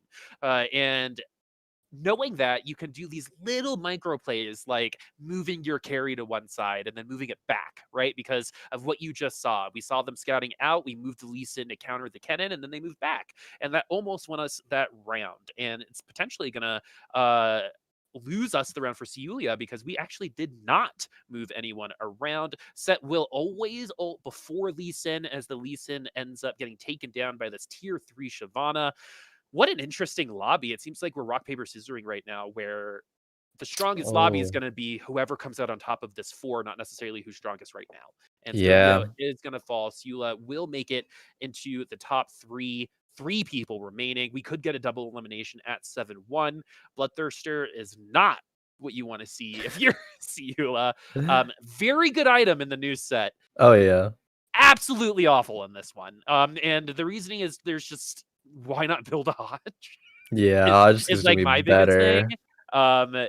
And I don't really want to use my cloak for a bloodthirster, for example. I don't really want to use my sword for a bloodthirster. Any of those components and to put those together. It's like ZZ Rot, but ZZ Rot's actually a good item. But yeah, this bloodthirster not what you want to see, but you're okay with a little extra damage and sustain. You can put it on Vi. You can put it on Oh, Cho'Gath if you're feeling lucky. one more If you Nunu. want to have some spice. Yeah, we already have one on Nunu. Oh, You are right, and we have that tier 3 Nunu, Dragon Soul, Bloodthirster, Nunu. This is gonna slap along with that. Vi actually legitimately gonna slap in the and he's game. gonna heal every auto attack with the Bloodthirster. Sure is. We'll see if that ends up making the difference or not. The other Bloodthirster goes on to the Vi. The set in the front lines, they're gonna find its way to hit either the Swain or the Sejuani. It's going to be the Swain, and that's massive. Swain ults as well, so that's so much damage coming through with that set slam. Set slam, not really. Man, this is very, very interesting as we did get to that slam, and we're gonna get we also have that item that's gonna slow down that attack speed, and we're just gonna sit in the Swain ultimate. This is, oh my goodness, we got the ult off before the slam, so the set is gonna have to swim in the kiddie pool for a little while longer, as that was a double elimination. We're ending this at 7-1. A pretty quick day so far today. Wow. Different results this time amongst our top 4. But one thing I do want to challenge some of these players with is I think they're kind of getting in their heads a little bit. We're getting a little dizzy, and just kind of meditate over the break, focus in on playing cleanly, because I think you'll probably get some more satisfying results. Yeah, it seems to me from some of the play that we've seen, some of it's been great, but some of it has just been, maybe just not as experienced, right? When that's why you come into Fight Night Rising, you're a new competitor, you're kind of just, dipping your feet in the water, seeing what all, comes out from it. But definitely, take this couple of games learning experience, come back stronger for the next 2. And the strongest are going to be on top right now. So let's take a look at the scores from those last 2 games. And Noster, with those couple of really consistent placements, right? That third and then the second is going to find his way into first place right now. But close behind, very close behind, is INTC with that lobby victory with 14 points. NASC Free, aka Alex M, with 13 points. Stovio rounding out the top 4 with 12. They're all just 1 point apart from each other. This is a very, very close lobby. Boop, unfortunately, QB there at the bottom. QB impressed last week, but started off this day with double 8s. A little bit rough. Yeah, double ace is hard to come back in any situation, but we'll find out if they're going to be able to do it after the break. But before we go, Khroen, I want to ask you, what's it like to be cast in set 4.5 again? I'm actually a little refreshed. It's nice to come back here and understand what I'm talking about, as opposed to just theory crafting all of the set 5 stuff that 16 spat items, all the shadow items. As a caster, we're still learning names and stuff like that. I have like a little study book. But what are you feeling about set 4.5 kind of closing up shop? I mean, it is very familiar. I do, give it to you on that front. It's, we know what we're talking about. We've seen these patches, not really changed too much the past few of them. We know it's going to be strong, but the real answer is I'm definitely excited to move forward from 4.5. Chosens are going to be, they're going to be cool and all, but ready for some of these shadow items. But still, we got a lot of great set point 4.5 action. We're still seeing players, navigate it with some I guess mixed success, right? We didn't really get to see too much Fortune yet. Hopefully we will in the next couple of games, because Fortune is very hype. But we'll have to wait just a few minutes to see if that will actually come to fruition, because we're going to be taking a short break. But we'll be back soon for the last couple of games of Fight Night Rising.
Welcome back, everyone, to Fight Night Rising, the second to last one of Fates of 4.5. Boop, we are 2 games down and 2 more to go. We've been in this situation time and time again. The scores are pretty close, but there's still room for a lot of movement coming up from all these competitors. But there's been a couple players who have, definitely solidified themselves from the rest of the pack, I think. A lot of good play, especially from these top 3. Yeah. I think Noster 11, of course. The consistency is Noster's, real. Just I think one of the best things that they do. I talk about how Noster is known to not necessarily get lobby wins, but definitely be very strong at getting those top 4s. INTC had a fantastic game last game to get into that top 3 as well. But Alex M had a really dominant game number 1, but game number 2 there, those keepers really not making it work, not getting the Kennen 3, was contested actually. So we'll see what we have left in store for the next couple of games. What are your thoughts so far about what we've seen here? So I want to piggyback off of that Noster conversation because it kind of is the conversation of TFT and competitive TFT, right? Yeah. Is Noster, I think, is one of those people who can win a tournament without winning a lobby. Right? I literally just casted a tournament that someone won the lobby without winning, or won the whole thing without winning an actual lobby. Yep. And so consistency is key, especially in these kind of formats where you're not checkmating, right? If you guys are curious, checkmate is when you make a certain amount of points and you have to win a lobby in order to make it past a certain round or win.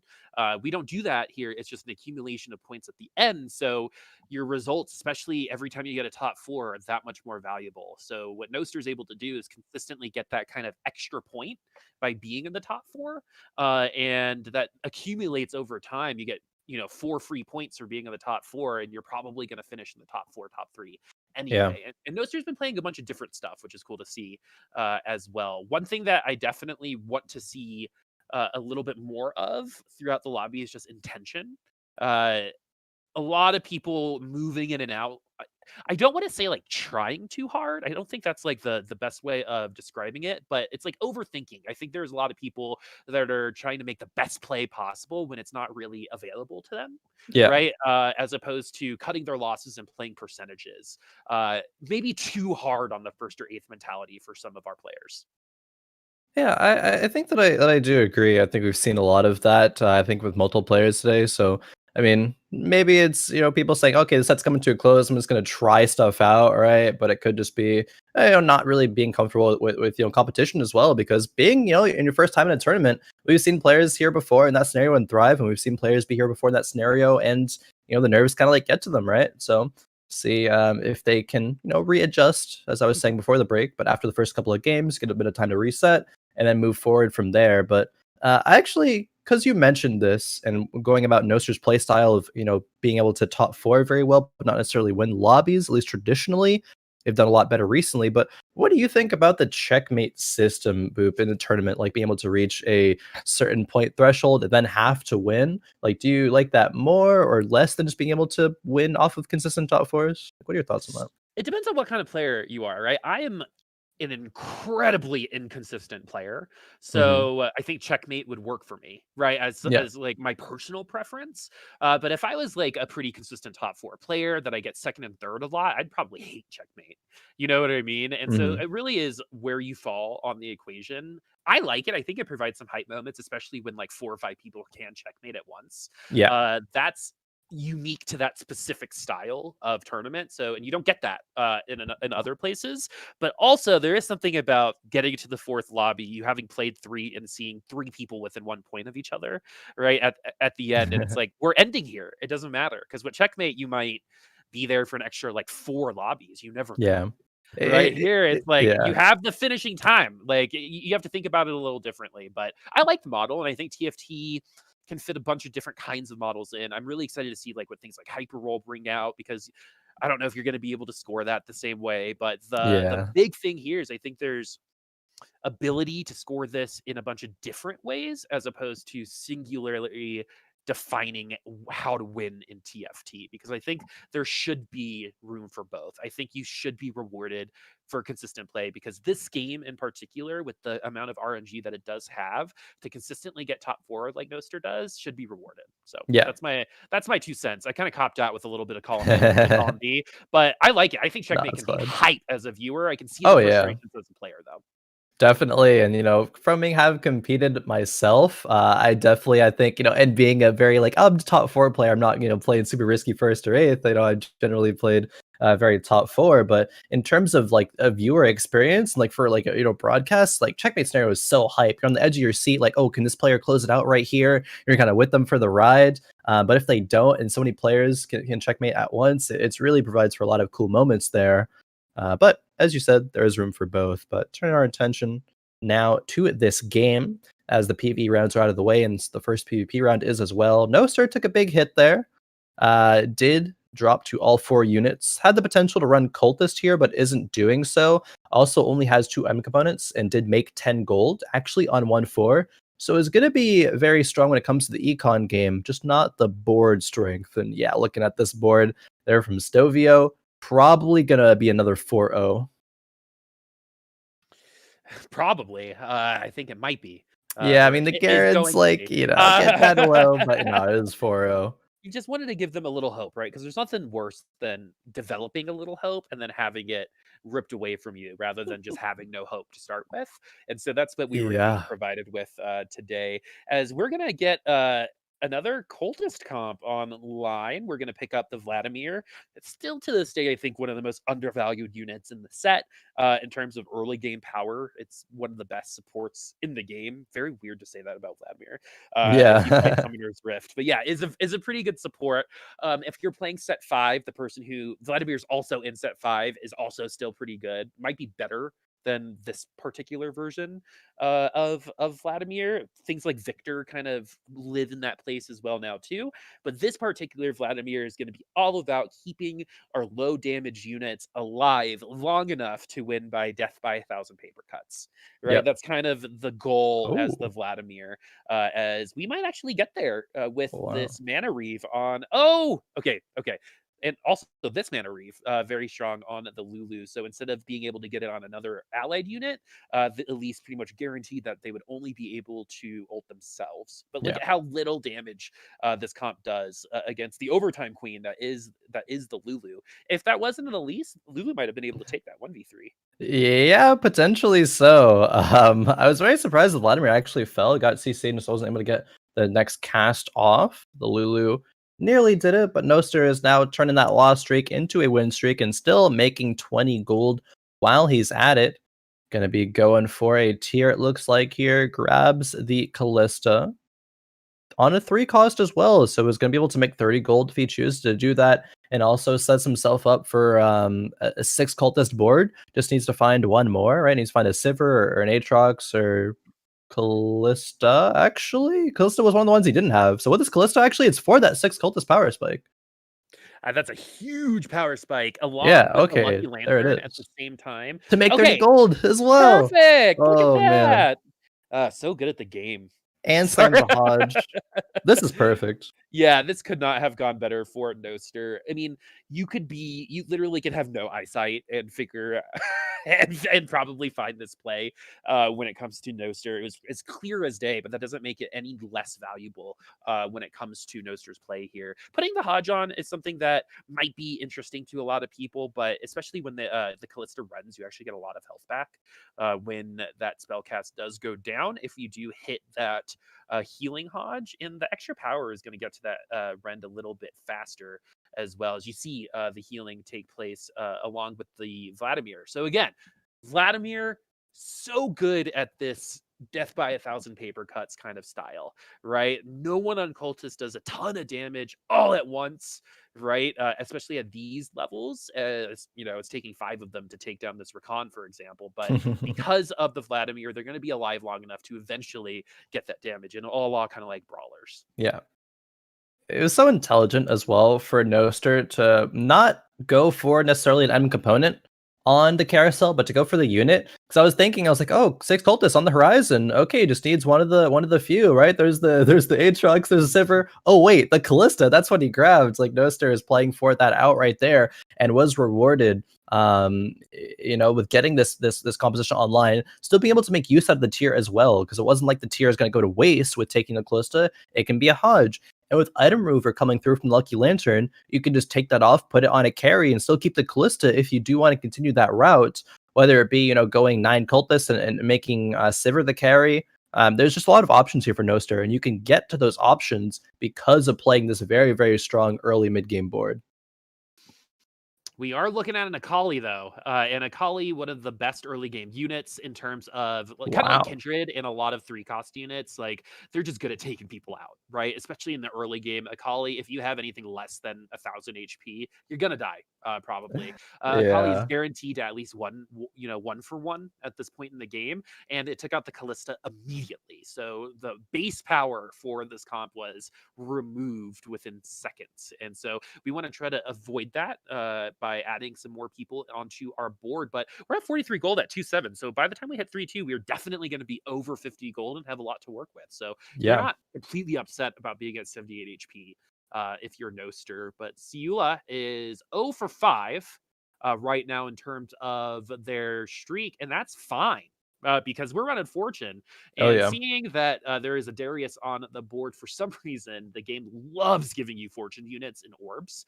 So I would assume that that's where we got it at the early part of the game. I'm assuming that these 5 losses are all Fortune losses because Yeah. that's more fun, and it probably did happen that way. Yeah, we don't know for sure, but let's hope at least. Thinking back to the board of Noster as well, I feel like that was the first time I've actually seen 6 cultists lose in stage 2. I don't think I remember another time seeing that lose because it's so strong there, but the board of QB was able to do it.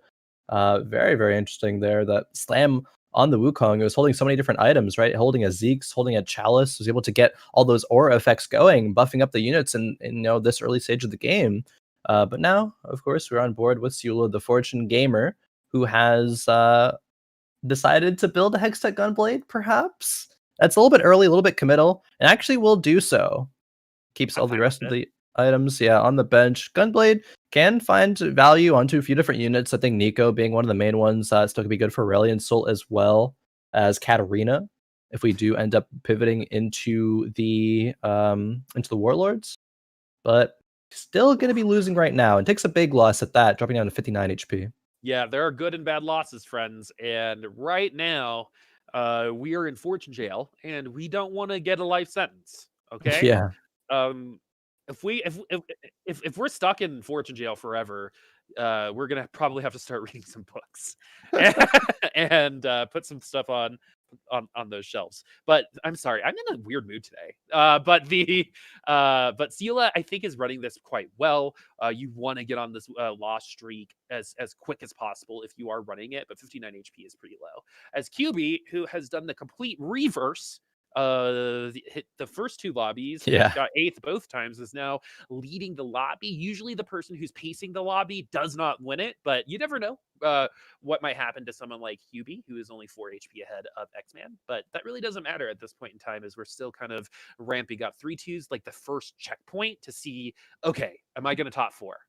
Right? Am I going to get the items I need? Where could I go? And QB finally has some direction with that divine, with those divine units. So we have the bow, we have a Zeke's, right? So we could go Kale if we wanted to, but right now we're yeah. completely okay running this divine duelist setup, because even a tier 1 Callista is going to take down some names.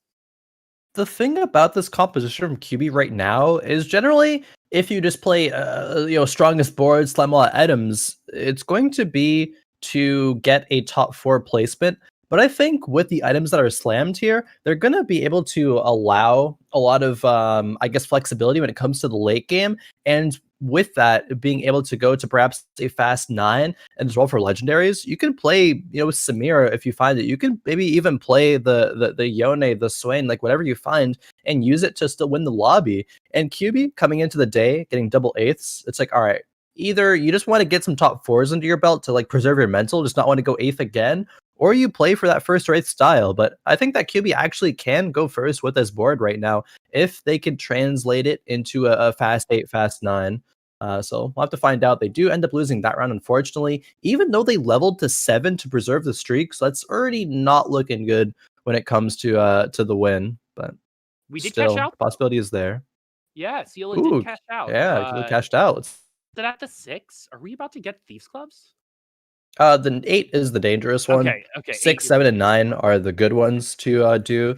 So I believe we were going to be What at 7. what If a what a Yeah, move go from ahead. Mort to just be like, "Hey, 6, 7, and 9 are great, but don't cash out at 8."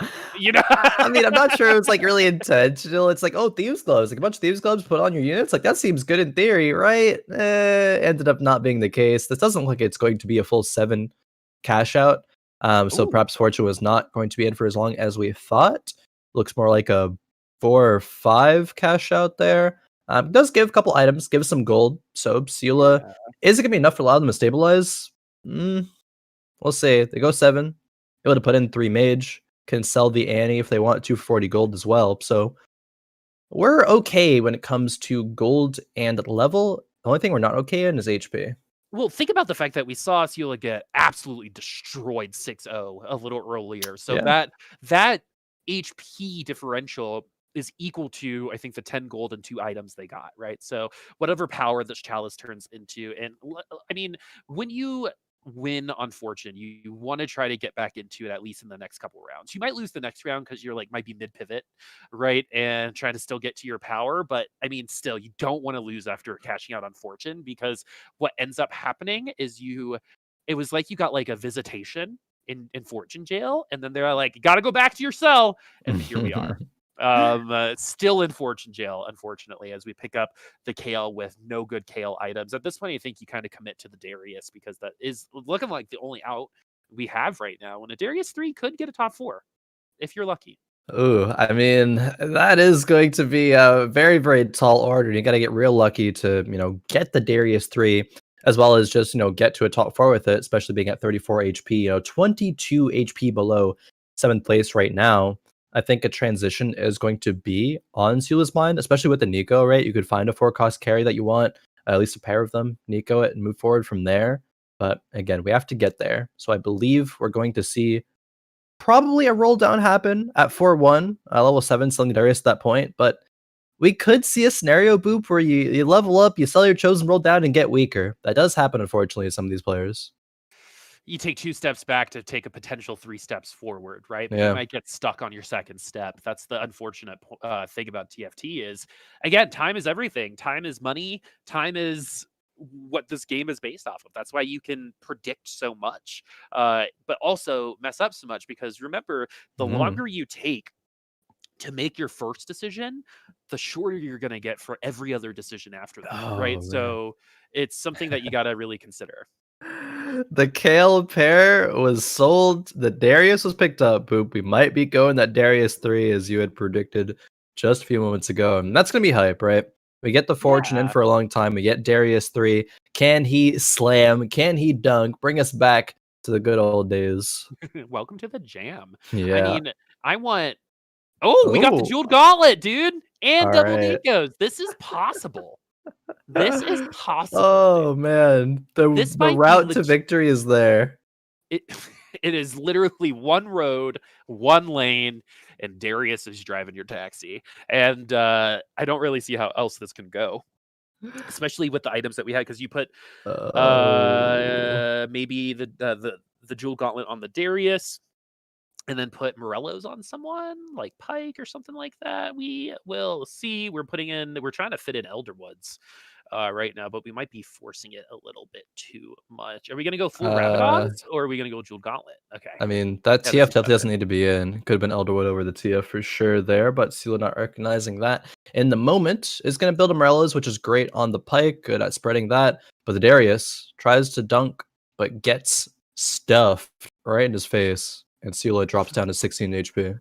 Got taken out by a tier 1 Darius. Yes, the team around it really took him out, but the final kill came from the slam on the tier 1 Darius. Unfortunate that we keep running into these vanguards. Like, I don't know if you saw him get kind of stuck on a Braum a little earlier Yeah. in this lobby, but this is not going well. I mean, we might only be 2 losses away from Oh, being oh eliminated, no. as we're gonna bail. We built all those items for that Darius, and then we're gonna. I guess we could do. Those are also set items, but we're not gonna. What's the out here, Ciola? What is the out? You're rolling for something. I guess it's Aurelion Soul, right? We say that I need Aurelion Soul or I lose the game, but guess what, right? If you don't hit the Aurelion Soul, you're just losing the game. Yeah.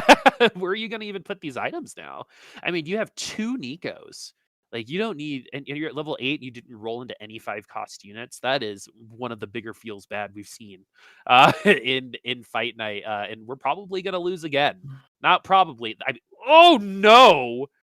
Exact lethal. We should have put the set in. Set would have taken down 1 unit. Yeah. That's kind of the ultimate greed right there is nope, I'm literally gonna pass every single unit that can help me out in this scenario and go for the 1. And if I hit that 1, I can get first in this game, right? But you can't get to it. It's not guaranteed. The shops are not always going to go in your favor. The set would have, allowed Ciulla to survive, but instead falling on round 4-2, that is probably the earliest that we've seen someone fall ever. The fortune cash out wasn't enough. Was not able to get them online. No, unfortunately, they ended up owing more money in the end, anyway, getting into like Yeah. debtor's prison or something. Life sentence in fortune jail for Ciulla. I feel like there needs to be like a Law and Order something, boom, boom, at the end of it. But we're gonna move over to Stovio at 43 HP. The rest of the lobby is pretty close. Still thinking about the fact that we sold that set. Not gonna lie. Yeah, right? I Because feel you. we had Jeweled Gauntlet, we had Hextech Oh. Gunblade. Those are best in slot items for that character. We also had another brawler in, and we could have just taken the TF out. We did not need, and we could have 2-starred it because we had 2 Nikos, dude. Anyway. Yeah, Boop's mad. Boop mad right now. It's like, what? I mean, and it's kind of like, easy to be in a position of, being the spectator, right, looking in and saying like, okay, the outs were this, and this. Like in the moment, there's a lot of stress. It's like, you sometimes, like I'm in this scenario. We've all had this scenario where it's like you're looking for one thing and you just tunnel on it, and you can't help but just tunnel on it. Of course, the set would have been great to bail him out, but did not actually come through. Unfortunate, but no, I feel you. I feel you on that one. Okay, so let's see where else this lobby is going, as Noster and Ints, who are in good positions right now going into a potential first place in the 4th lobby, setting themselves up really well right now. As we're looking over at Stovio, who has played Kale a couple times and is going to go the Jeweled Gauntlet direction, which is my preferred direction. I like the mixed crit damage because it does proc for the Executioner as well, I believe. So you're going to get the auto attack crit along with the secondary magic damage crit as well. Yeah, it's just really down to 0 before Raptors. Like we could have greeted a couple more rounds, but we don't. And we find a pair of Zayas, but no, not even a pair of Kales, right? Another Zeeks comes through, which is amazing. But the last item for the Kale might not be a good one when those items do come through on the Raptor round. It's going to be decent for now. That's only a Nico 1 on the side of Alex M, or NA is 2 free. But even still, being a Nico 1 could win the round if she gets another cast off. It's close. The cast comes through. And yeah, everything falls.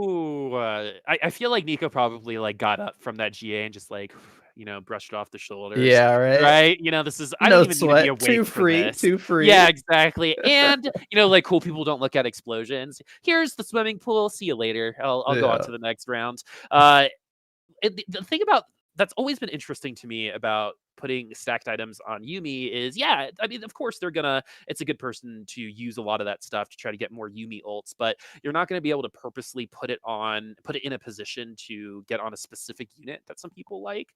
But we're going to hopefully get just those spirit buffs onto that Kale along with those Zeeks. We do have the Rage Blade, so we should be able to ramp up, no problem. And Fort Divine's a really great way to keep this Kale alive. This comp might be a little bit of a difficult out though, because we do have we have a decked out Zaya in the back line. That's a beautiful Zaya ult. The Kale is safe though, but she is only a Kale 1. Oh man, the feathers come out and yeah, they take out the Kale. The Kindred half health's Zaya, but not able to take it out. It's okay though, even with these losses coming through. The losses were to like legit just 1 unit for a couple of rounds, so not taking the most amount of damage. Still has a couple of lives left when we do reach stage 5. The real kicker is how much gold do we have to find the Kale 2, right? Well, because that's the thing about Kale, right? You're gonna be around this HP when you get everything locked in, right? That's kind of how it works, unless you're like really high rolling, which is always an option if you're one of those people. But the moral of the story here is like any of those 4 cost carries, and this kind of goes along with Slayers, is not only do you have to get to level 7 first, then you have to get 3 of those units at level 7 or level 8, which can take a long time, even if no one else is running that comp. So it Yeah. is you're gonna lose. You're gonna lose HP, and then Mhm. eventually you're gonna put the key in the ignition and go. But you got to give yourself the opportunity to get there. Oh. And we do find one more Kale just in time. We need one more to go. Oh my There it god, we is. find it. Yeah, we have That's some the high roll. we That's had the some high spare roll. change in our pocket with that Aatrox. We paid in pennies, but we got the KL and we're good to go as we're moving over Yeah. to X-Man, who is in 4th place right now with 5 mage. I don't know. I think we saw a 3-star Callista just then from QB. Yeah, I believe so. Oh, a giant slayer coming through on the Brilliant Soul. This actually is a very underrated item. I think generally at this point in the game, units are going to be able to be within that giant slayer threshold, and Brilliant Soul hitting the whole board is going to find some value with it. Going to make that ultimate just be a bit more impactful. There's no healing coming through, right? No like gunblade or anything of the sort. But like, look at that damage. This Brilliant Soul from X-Bands is an absolute beast. Yeah, it's gonna do enough damage even with auto attacks, right? It will get that Giant Slayer proc and get that same percentage, right? Just added onto that base damage. So Yeah. things that it helps with are things like that Dragon's Claw, things like Vanguards, for example, Brawlers, even better because they don't have that inherent Vanguard trait, right? They're more attrition. And so you're going to be able to just wipe through that HP as this keeper comp not mega strong that Zaya in the backline is. I think QB's comp might end up starting to streak, especially with that Callista 3, something that we saw a lot of at Worlds, actually. Yeah, definitely. A very, very undervalued unit, and kind of come out from the other regions, right? Not necessarily an NA staple, but people having seen that performance is like, okay, maybe we can use this. Maybe we can, play it to some high effectiveness. But man, Aatrox pulls in the Aurelion Soul on this board. Aurelion Soul can't even cast before he's taken out to the GA state. Cast now, Oh but the Zaya no! dodges it. Zaya actually just styling on that I board right know, there. right? That was like, are you like aimbotting or something, Zaya? Like, this is where I like Some report quick for. reaction times. Yeah, exactly, man. Like this person is Zaya was smurfing on the convergence just then, which happens sometimes. I remember where was it where I saw Zaya dodge 2 Lee Sin kicks in a row, Oh based off wow, of how like at the edge of the board it ended up winning, and then crit a Swain for like 4,000 damage. that's Um, crazy. uh, yeah, it was pretty hype. But now we've got everyone still at pretty close HP. Stovio at 11 on that Kale comp. Still haven't really been able to stabilize just quite yet. This Swain, though, is going to be a pretty big deal, especially with that Dragon Soul buff in the front line. Definitely so. Okay, we see QB with the Callista 3, Last Whisper, Runans, and GA. The Morgana is very well itemized as well. Has a Chalice and the Zeeks, but then Morello's to make sure her own damage comes through. But the Sway now being tier 2'd is so tanky, but gets rented, and the Callista does fall, be it barely to the Aurelion Soul. Aurelion Soul on just like, 10 HP, it looks like. QB drops to single digits, but so does Alex M as well. Hmm. Maybe, one time call it a coincidence. 2 times might be a trend. Maybe NA not so free after all. Yeah. What is it? One time is a mistake. This 2 times is a habit. Like there's Yeah, like 8 there's a million lot of different sayings versions there. of that. Yeah. Let's make up one up right now. 2 times is a hot dog. 3 times is a hamburger. I don't know. Like if you say it confident enough, someone will be like, "Yes, It's like, yeah, exactly." I've heard that before. Yeah, Yeah, that yeah, I sounds good. totally have heard that before. Yeah. Or like when someone's like, "Have you seen that movie?" And because you just don't want to get through the explanation, you're like, "Yeah." There's like, oh yeah, yeah, I've seen that one. Yeah, yeah, and then all you talk about is what's in the trailer. Um, am I a bad person? Have you Anyway, done that? I feel like you've done that before, Boop. oh, it was for Avatar, not the Blue People Avatar. I didn't watch it, and I just didn't want to deal with this deal with it. So when people were like, "Have you watched Avatar?" I'd be like, "Yep," and then Leave it at that. well, and then they'd be like, "What's your favorite part?" And I'd be like, "I love Sigourney Weaver," which is like probably the gayest thing I could say. Uh, for myself. By the way, everyone, I'm part of the community, so you can laugh. But yeah, Sigourney Weaver is a legend, is goated, and is one of the best action stars of 2 generations. Anyway, as QB Knight looking at their action star, that Callista, and is going to take out that win. Oh man, falling though is Alex M. Going from a first to a set or a sixth to a seventh now. Actually, might be depending on Noster's placement here, and INTC as well. Actually, could drop out of being able to first place at all. Oh, really? That's nuts. It is. It is actually, because a lot of expectations were there, right? You think about the number 10 global player when it comes to Fates, number 1, rank 1 in EUW, and coming into Fight Night, a lot of expectations are there, but they're not being realized right now. Yeah, I mean, you put the name in, you win the first lobby, and then maybe you just relax. Yeah, right. Too chill. You say, "Oh, it's too free." Then wait a minute. Wait, I guess it's not. Yeah, I'm a professional at that. Like, if you were to ask my husband or my friends or my parents what I'm good at, it's falling right before the finish line. And so I will be leading the whole time, and then I will trip and hurt myself like right before the finish line. And unfortunately, I think that's kind of what happened for NA is too free, right? We tripped a little bit and we got a little banged up, and now we lost too much time, right? Yep. As Slink, who has had a polarizing day today, Oh yeah, finally does find that Lee Sin 2. Where are we going with these items, man? That Nexus minion, loving some Bloodthirsters. Zephyr is a much better item if you in the late game than arguably any item you can get in this particular round. Oh, definitely. Zephyr, we talk about with like Shroud, those items that are going to provide a lot of that impact from being able to play it from the bench, right? You can cheese around victory with them as well, and that's going to be huge when it comes to this late game, right? Because one round could be the difference between like a fifth or a third, and that's a lot of points. I mean, especially when everyone's separated by a singular point coming into this lobby. So just like how we want to maintain HP through the mid game, we need that extra point in the top 4 to really set ourselves up. Anyone who finishes in the top 4 here that was already in the top 4 before this is going to feel better about it. And unfortunately for those people, I believe NA is too free was one of them. Ints, I believe, was the other one. QB was in last place to 8th place in a row, but we got a very good item off of that Nexus minion, and our team comp is strong right now. Callista can take anybody down. Doesn't matter who you are. And this Olaf's probably going to fall. Okay. Yep, because of the weird that it happened when we were G8. But the timing doesn't matter. That result was happening regardless. So yeah, that's the thing about Callista. If Callista gets touched, it's like getting toilet paper wet, right? It's just going to dissolve. But the overarching theme, just like Kale, is the longer it goes, the better you are, and Callista can take literally anybody until they get into her face. Yeah. X-Men's 4 HP, one of the players along with QB to fall in just one loss, but that's Swain.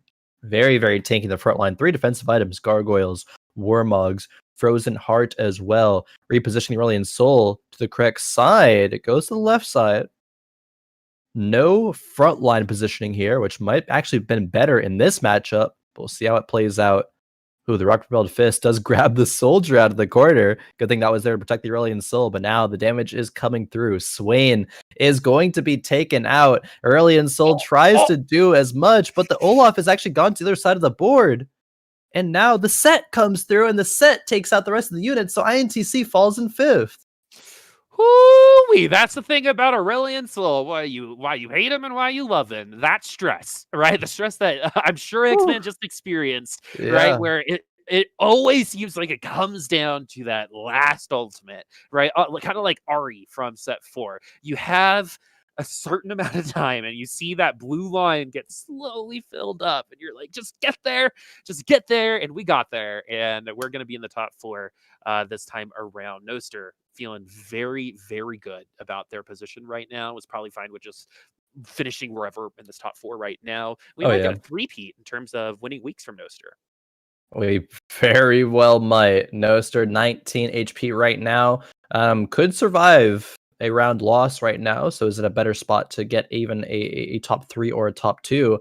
X-Man and QB, however, one of these players will fall here and be eliminated. The Callista walking forward really comes through with the ultimate. But okay. Set alive, will revive. Will he be able to get the ultimate off? He will.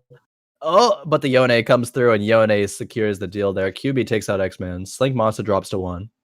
So, I mean, it feels fair because that's how X-Man's won the last round, right? So we got a little bit of a taste of their own medicine in terms of the last minute ultimate being the round winner, as SlinkMonsta at 1 HP, QB at 7 with that Callista, and Noster at 19 running a little bit of everything, but mostly keepers. So Slink now running your 6 Slayer, something you don't see every day. Usually you just see the 3, but I think the 6 in this particular equation is good. The GA should be going on. That's Samira. If it's not, I'd be very Yeah. surprised. Oh yeah, oh. There's 2 GAs. Oh yeah, there's two Okay, GAs. I was there's 2 GAs. Yeah. yeah, you're definitely right there. And yeah, the Bloodthirster on the Samira. Samira 2 gets the GA, gets the last Whisper. And the Ornn 2 was picked up as well. So if they survive this round, got another artifact. But that's going to be a tall order against this Infinity Force set chosen. Ooh, and the Kennon's gonna ult a lot of people here, even at oh no, got blown up even at rank 1, but this is a set 2, and it's gonna fall no problem. 1 HP still for Slink. QB gets eliminated. We're on our last round, friends. I don't think a single of our games has gotten to round 7 just yet. Yeah, perhaps not. 1 HP is all you need. It's like Monster having a polarizing day of placements, but has shaped up to perhaps get that first in this game. Randuin's actually is going to be great to provide a bit of tankiness. The rest of the composition, the round already went his way in the last round, so just a repeat performance is all you need. 4 keeper board. Like, that board from Noster is strong, but it's not like the end game level keeper composition strong that we see win lobbies, but we'll see what happens here. And it's not necessarily like a full keeper composition, which is really interesting about it. We have executioners, keepers, brawlers. We have a little bit of everything in it. Yeah. And so we're not running that full 6, which doesn't seem to matter because the thing about Xayah is she can take anyone down if we get the right role. But it's going to be another loss now for Noster, as Slink going to win a lobby after 7th placing one in the last round.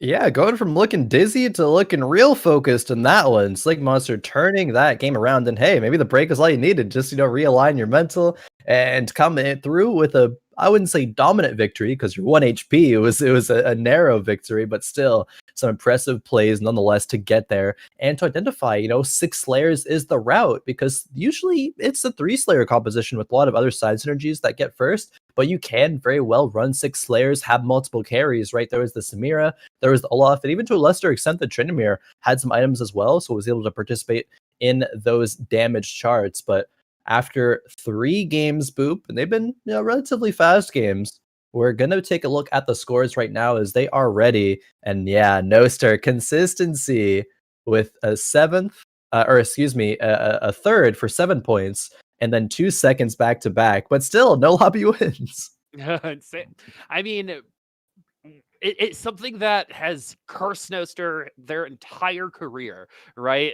It is something that is very, very important to kind of understand, right? On how the different approaches to TFT can come and look like, right? Yeah. Can you be the best player in a tournament if you never win a lobby? Right? Like, I think that's a legitimate question. And and the answer is yes, right? I think it's harder to be top 4 times in a row than winning a singular lobby, personally. And so I do enjoy Noster's style of play, and we know he can rip off those lobby wins too. So we also have a 3-point lead over Slink, so we have a little bit of a buffer there too. Say we finish in 3rd, right? We and Slink finishes in 2nd, we will be fine in terms of that. If Noster finishes in 3rd and Slink finishes in 1st, I believe that'll tie break into Slink's favor because of the lobby wins. And so that's the other thing about Noster, right? Is you're gonna lose the tiebreaker probably, if it comes to that. But you can control your own destiny by winning this lobby. And so let's try that. Definitely. Yeah, we'll see how those tiebreakers come through because it does go by amount of wins, but if you're tied, then it goes to like average placements and other ones along there. But we're going to be soon loading into our last game of this week's fight night. And there's a lot of expectations, I think, on Noster. Being the only player in the top four to have not won a lobby so far. The rest of the players who won a lobby are all second, third, and fourth. But hey, you said it, Boop. Consistency. You can be best TFT player without ever winning a lobby. It's just, consistency goes a very long way. So we'll see if Noster is able to do it again, win a fight night, and top four another lobby here in just a few moments. I'm pretty excited about what's going to happen in this lobby. I really want Noster to pull off the dub. So we haven't really seen Noster play any of the. We actually haven't seen a ton of Tristana players today. True. It's been not like just one. general. It's been more general late game comps in this particular lobby. It's funny because I feel like 2 weeks ago, all we saw was reroll Tristana, even when it wasn't like the most amazing thing in the world. So again, I think it might just be this particular lobby enjoying. They've been fast lobbies, but people are trying to play a little slower, which means that they're losing HP a little earlier. But it seems like a couple people are doing that a little too often, which is causing these lobbies to end quicker than usual. Like at the end of a set, we usually hit like round 7-2, 7-3, which is like an extra 5-10 minutes of gameplay. And we haven't really gotten there just yet, as the winners have all won by 7-1 so far. So I wonder if that trend is going to continue through this particular lobby, because that is going to help some of our late game players that we just saw, like Slink, who likes running those slayers. Definitely so. Noster with the Diana right now gets a box with a couple of one costs. Tom Kench, we haven't really seen that much exciting Fortune gameplay either. The one, it could have been exciting gameplay that we saw out of Ciulla really unfortunately didn't end up that impactful. Actually still dropped out. It was in very eighth. Khroen. Just the opposite direction. Yeah, not the impact they were looking for, I guess. I'll say that the least. But the potential's still there. Like, Fortune is still on a lot of people's minds, especially it being the end of the set, right? You might want to go out with a bang, or near the end of the set. We got one more week to go on Fates. And so, who's going to the moon today, right? In terms of Fight Night Rising, is it going to be Noster? Is it going to be Slink? A lot of people having a good day today, going to the moon. And we'll see if someone's going to be able to do it in this particular lobby. And it's already looking pretty good, as we have a Fortune chosen up into that. But we also already have a Yasuo too. So yeah. You can't skip the Fortune chosen Tom Kench, right? Like, come on, you got to pick it up. You can't. And also, this Tom Kench and Yasuo will probably win around just those two for the next 2 rounds. So you're actually fine, because if you pick up another Fortune, you might end up actually playing winning Fortune instead. The potential is there. You can go win streak Fortune, and it's still going to be very powerful. It won't be that impactful 10 loss streak, 9 loss streak, cash out, get some 5 costs, get some Nikos and a bunch of gold, but it'll still net you a position where you can get to 50 gold easier, still be ahead on HP and go like a fast 9. And you can win lobbies that way for sure. Noster gets a Nunu from a box, but doesn't have the gold to level up and play it right now. So looks like they're actually going to consider selling the Yasuo to level up, but they won't do that. In fact, just buying out the rest of the shop, repositioning a little bit, and probably will win this round, I would imagine. Okay, so now that we've seen Yasuo for the first time, if y'all are playing set 5, he does not have to be exiled in that set. I was like naturally just putting him off in a corner, just like out of habit. Yeah. But he doesn't need it. Same. It feels weird though, doesn't it? Because I feel like Yasuo's been exiled twice. Yeah, it's just like built in just like muscle memory of just like, I place this unit next to no other units, but like it is baked in, it's like 2 + 2. Yeah. Right? Actually, our world. I remember in Yasuo in set 3 was Rebels for a time, right? So you actually wanted to place him around units. So he went from not placing around things to wanting to always place him around things to not again, and then it doesn't matter in set 5 where you place him. So that's interesting. It's not like Fiora, right? Fiora, we all know what Fiora is going to bring to the table. We all know what to expect. In Fiora, she's been that one cost that with Riposte for so long, but hey, No more in set 5. I know, it's weird. I know, it Like, really is. Fiora's like the person you, like, you knew would be, like, at home, like, with the meal, that you like ready because they only heard you had a bad day, right? And they just want you to feel good because it's familiar, right? Yeah. That is Fiora for you, and not in the next set. I feel like Kindred is starting to get up there a little bit, but the versions of Kindred we get are so different each set. We either get like the invulnerability ult, we've gotten the regular Q, and we've also gotten we have like the spirit now. It's pretty nuts, but Kindred's super cool. But enough about set 5. We're still on set 4.5. And X-Man is who we're riding along with as we pick up a keeper along with our cannon. This is some pretty easy direction. What Yep. do you think of Locket along with keepers? Is it a little bit of overkill? Yeah, I mean, this isn't committed to a full keeper comp, right? It's just going to want to provide some of that early game power to win. But X-Men's has gone for a couple or has unfortunately lost a couple of rounds. Um, like especially is going to be bad to build a locket and keepers because you want both those items for cannon items, right? You want GA with the vest, you want Morello's with the rod. It looks like this is going to be pivoted out of and go another direction. We'll see what that direction is, though. It is too early to tell. I mean, you're gonna play that Fiora as your frontlining tank, especially with your Locket anyway. So whoever you put behind her is probably gonna get at least a couple ultimates off. The Fiora chosen early is quite strong, but just like Nidalee can fall off really, really. Ooh, that transition though. Nice job, production. SlinkMonsta now. That was slick and smooth. SlinkMonsta, who is in second place, can win today based off of where Noster is going to end up Yup. finishing. Um, after recovering from one of the dizziest games I've ever seen and then won the next lobby. So you never know when it comes to SlinkMonsta which version we're going to get. Is the fourth lobby going to be where we find that consistency, or are we going to repeat what happens in the second lobby? We shall see, as we haven't been able to double up on either a bad loss or a good win just yet. I'll have to see. This board from SlinkMonsta pretty good. Has 3 wins now for that win streak.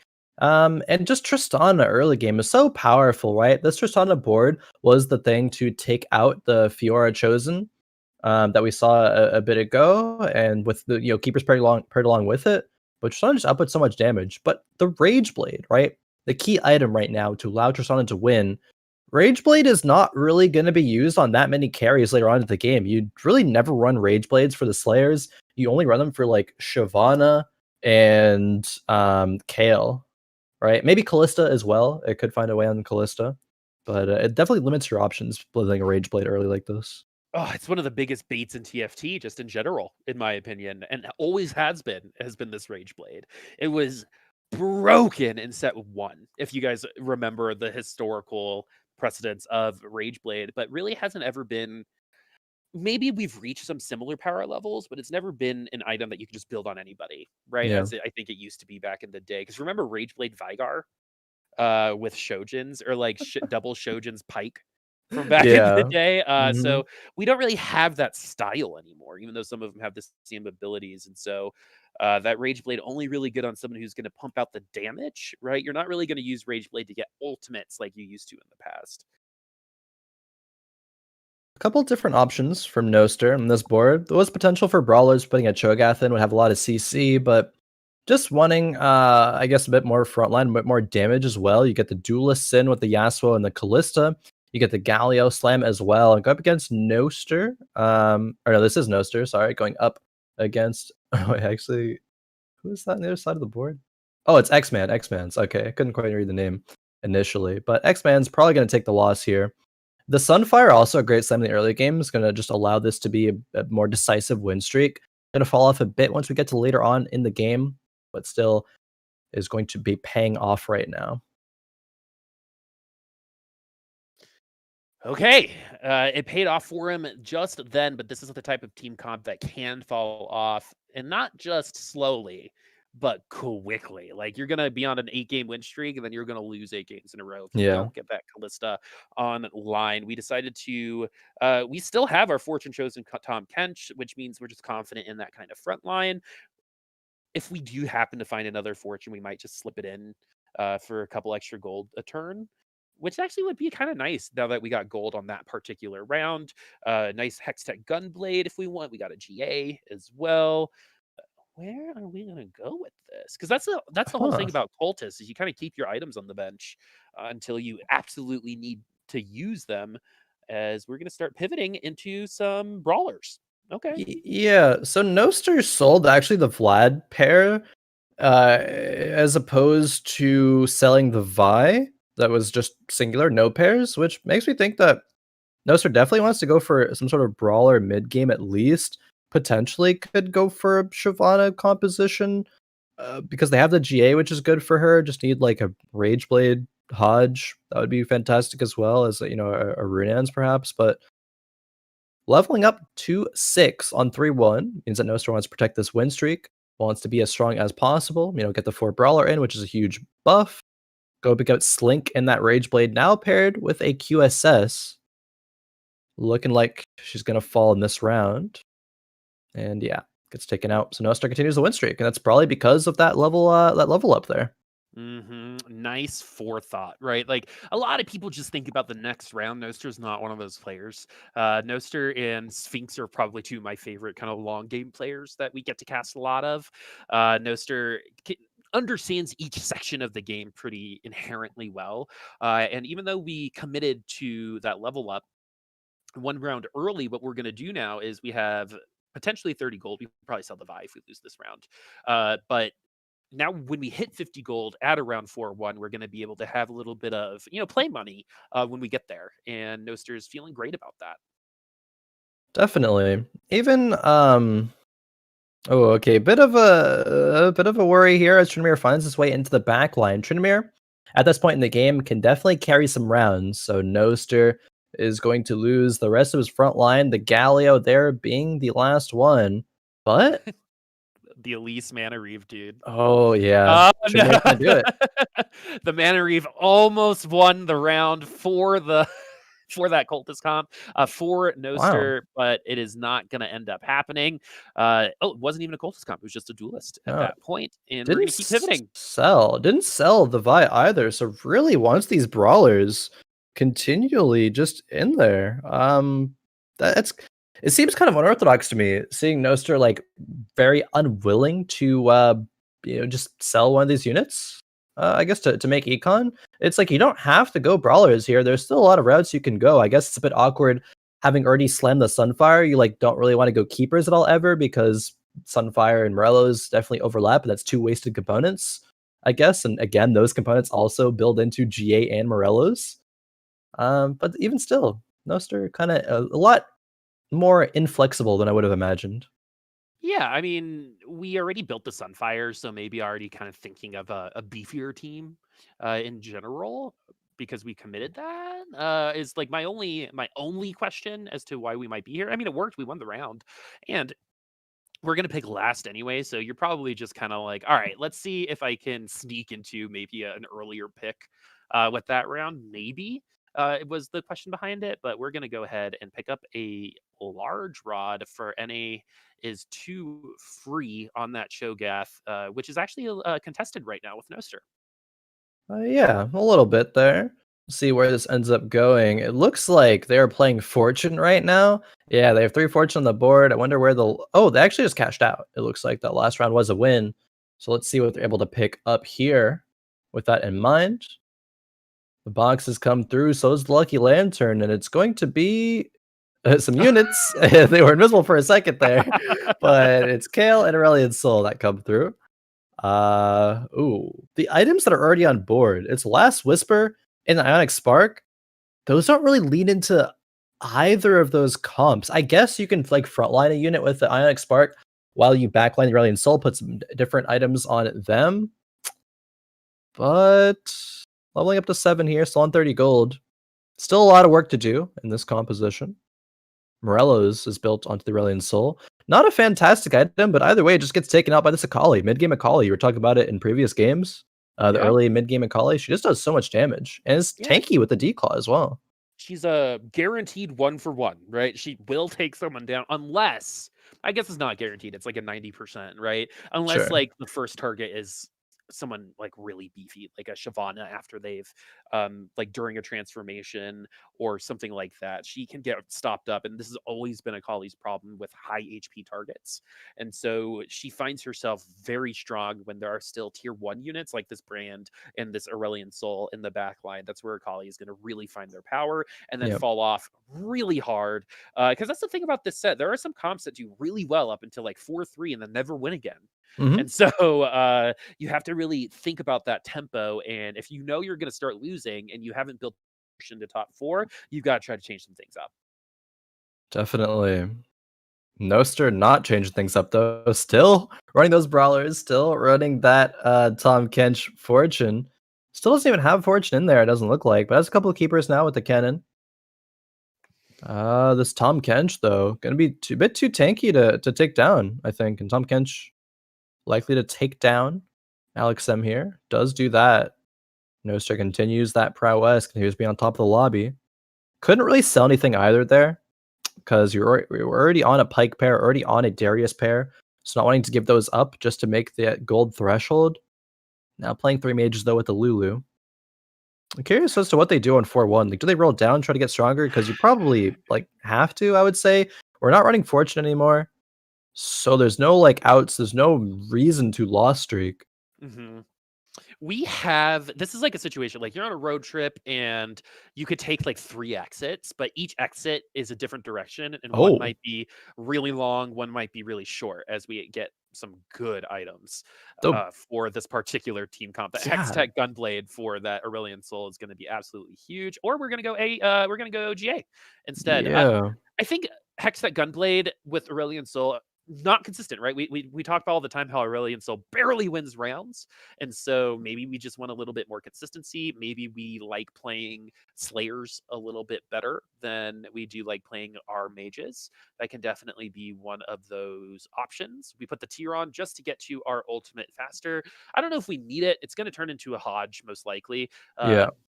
I don't know if we need it because the GA is already on there, but hopefully maybe I get proven wrong.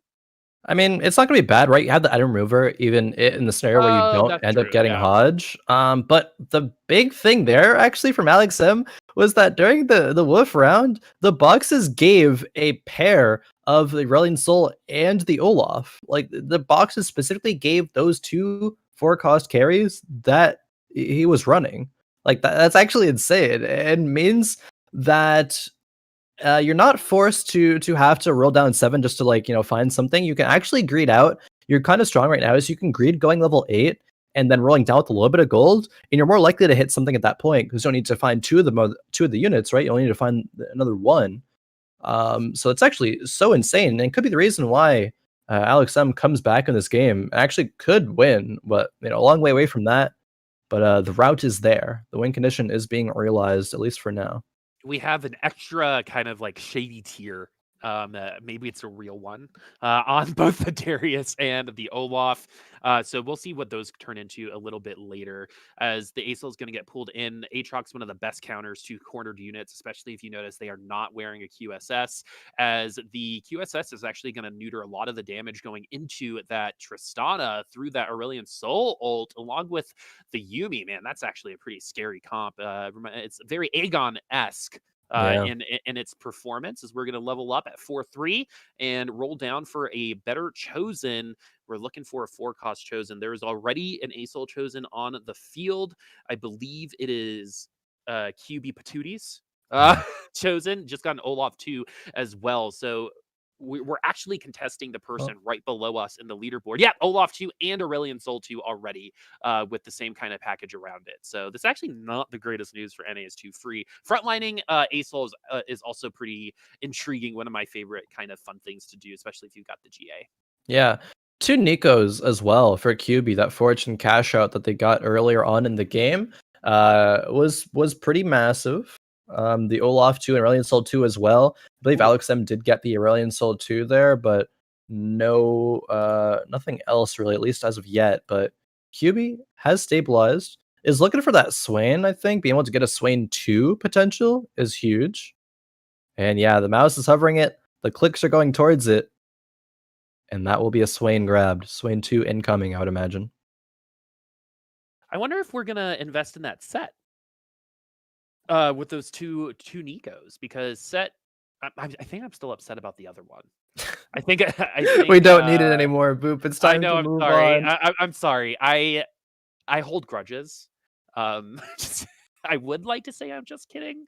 But I definitely am not. I forgive everybody unless they do like one thing where I'm like, let's just not. Let's just not. That I haven't gotten to that point here, because what's really exciting is how uh these players have actually gotten better throughout today. I think they were a little dizzy at the beginning, and we got our feet underneath us, and now we're getting some pretty high quality TFT right now in this fourth lobby, which is awful for Noster, because Noster wants to walk away with this, but this is probably the most challenging this lobby can be, especially at the top end. The bottom end, though, starting to fall out. NAS2 Free, one of those players right now at risk of falling out at 5-1-5-2. We're going to leave the Nunu in the pack, even though we could 2-star it right now. Our frontlining ASOL for Noster, not going to be fun for Noster 11, as we have 6 Dragon Souls, 4 QB, 6 Dragon Soul, 5 Mage, no Oh. spats. This is a pretty brutal comp. So that means that the first 3 people that get hit in that front line will get that Dragon Soul uh, advantage, as Yeah. we have a Talon with 2 best in slot items. We'll see what happens. This must have been the Akali comp from earlier. There's actually so much to dissect on that board in that last play from QB there, so I want to do a head back later, but it is important to, see this composition right now from Stovio, because it's one of the first times that we're seeing Talon, and the Assassin Spat can go on the Morgue. The Chalice goes onto the Zillion to buff up both of the carries here. And this comp is not going to be very run very often, but it is going to be able to still be very, very strong. And if the Talon finds his way to, the back line, a lot of times can take out the Kales, can take out these Aurelion Souls as well, does so there. And this is actually fantastic. Stovio is, gonna be within range of getting top 4. It's unlikely for these comps to win lobbies, but hey, 2 Talons on the bench means that this could be a Talon 3, even though Morg 3 is going to be a bit more consistent than Talon 3. But we'll have to see what actually occurs in that later. Moving on board with Ciulla. Ciulla has the Trinimir. Good Slayer carry. Still a 10 HP though, and has lost most of stage 4. So it's unfortunate, because this is the player that got the life sentence in Fortune Jail, right? So the last thing you want to do is kind of double up on it. But we are very close to finishing in 8th place. We need some good items. At least we have a spat, and we still have our remover, and that assassin spat. We could actually make that happen. I'm a fan of Assassin Lee Sin because you can actually get right into the corner and kick someone out. If you are in that desperate kind of phase, we also have a duelist spat if we want it. We could put it. We could have actually put it on that Kale Chosen, but we're going to move past it and commit to what is on the board right now. Yeah, I think a bit greedy here once again that we're seeing. I think that definitely could have been a duelist Kale, and that would have been very strong. Could have built duelist, could have built Hodge as well. But it's going to be Last Whisper Samira. Death's Defiance and Samira is going to be fantastic, so by no means is this bad at all. In fact, it is very, very good, very strong composition. But is it enough to beat Alex M? The Olaf's still alive. Oh, so Trinimir. close. Oh, No, I think we'll we're alive. survive. Yeah, Yeah. I think we're alive because of 1 unit. That's a 20 ult, dude. Actually gave that round to NAS2 Free. The second one, as that was I like calling this stuff an 8th place matchup, the pillow fight is what I'm calling it now. It's from ESPN anyway. Ciulla now sitting at 3 HP, not a ton of gold, has good units, but nothing to really support them. A lot of tier 1-5 costs right now, but Yeah. as I Okay. say that, I'm gonna go ahead and take it back, as we're gonna put in a sharpshooter for our Samira. Yep. And what's really cool about it is that it is a Dragon Soul. So if we, kind of come into the Swain, we can switch someone out for that Dragon Soul too if we wanted. How long we're going to greed the Orin in right now? Probably one more artifact, but can we even find a unit that is better to replace him right now? Dragon Soul buff isn't in, but it's only going to be that Olaf 1 and Tristana 1. The real carries right now, of course, are going to be the Trinimir, going to be the Samira.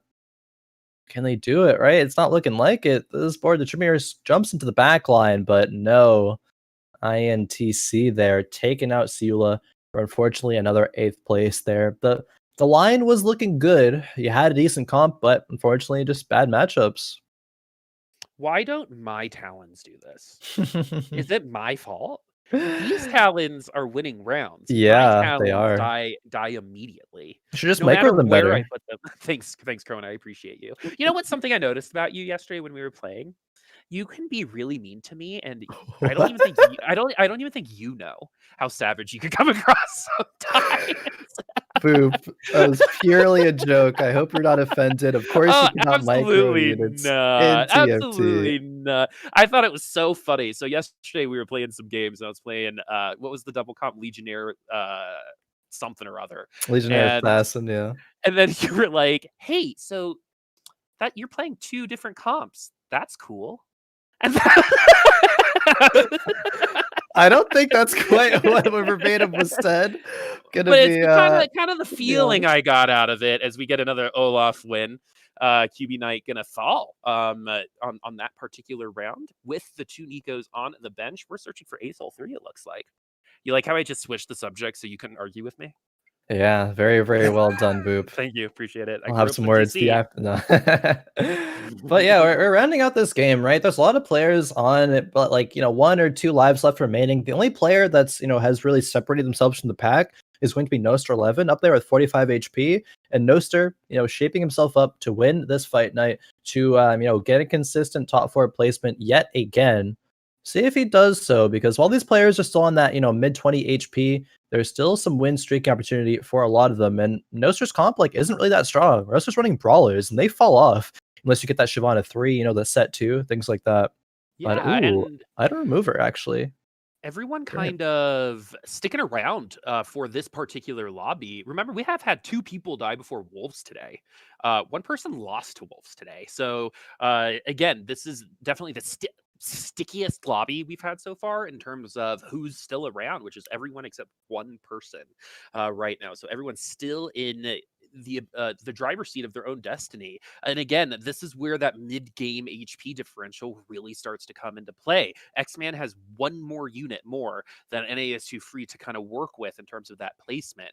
Oh my goodness, the burst damage is nuts. Olaf literally just going to take a walk on the beach in in that round, not really do much, as QB Knight also going to absolutely destroy Noster. So I think Noster's got maybe 2 losses in them. This is not a guaranteed top 4 from Noster. Not a guaranteed top 4. Okay, well, it might be looking like it now, as this is a big pivot happening right now. Lee Sin 2 is found. Chosens, though, are coming through and not going to be appealing to Noster. Probably wants Legendary Chosen. That Olaf, not good enough, as Slayer's not being ran. And the 1 more set can come through. Keeper Chosen Azir wants to pick it up, but doesn't really have the gold to do so. In fact, just picks up a Nico for the Mystic bonus. It's so interesting how inconsistent that Nico comp has been today, where it is usually one of the top 4 comps just in general when we cast. It kind of is replacing the Kale, I feel like, in a lot of our Fight Night Risings. But if you're able to get that Mystic comp online, especially at tier 3, that Nico could do a lot of work. But Noster gonna need everything from this set, doesn't get it.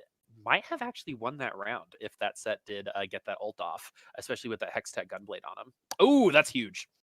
Set 2 is huge. A couple of nations came through. SlinkMonsta in 7th, so Our still the talent polarizing players placements. are jealous of this board, of Yeah. these 2 items right now. IE got Bloodthirster is probably all of these items probably go on Yone at the end of the day, but we'll see if that's going to be the case.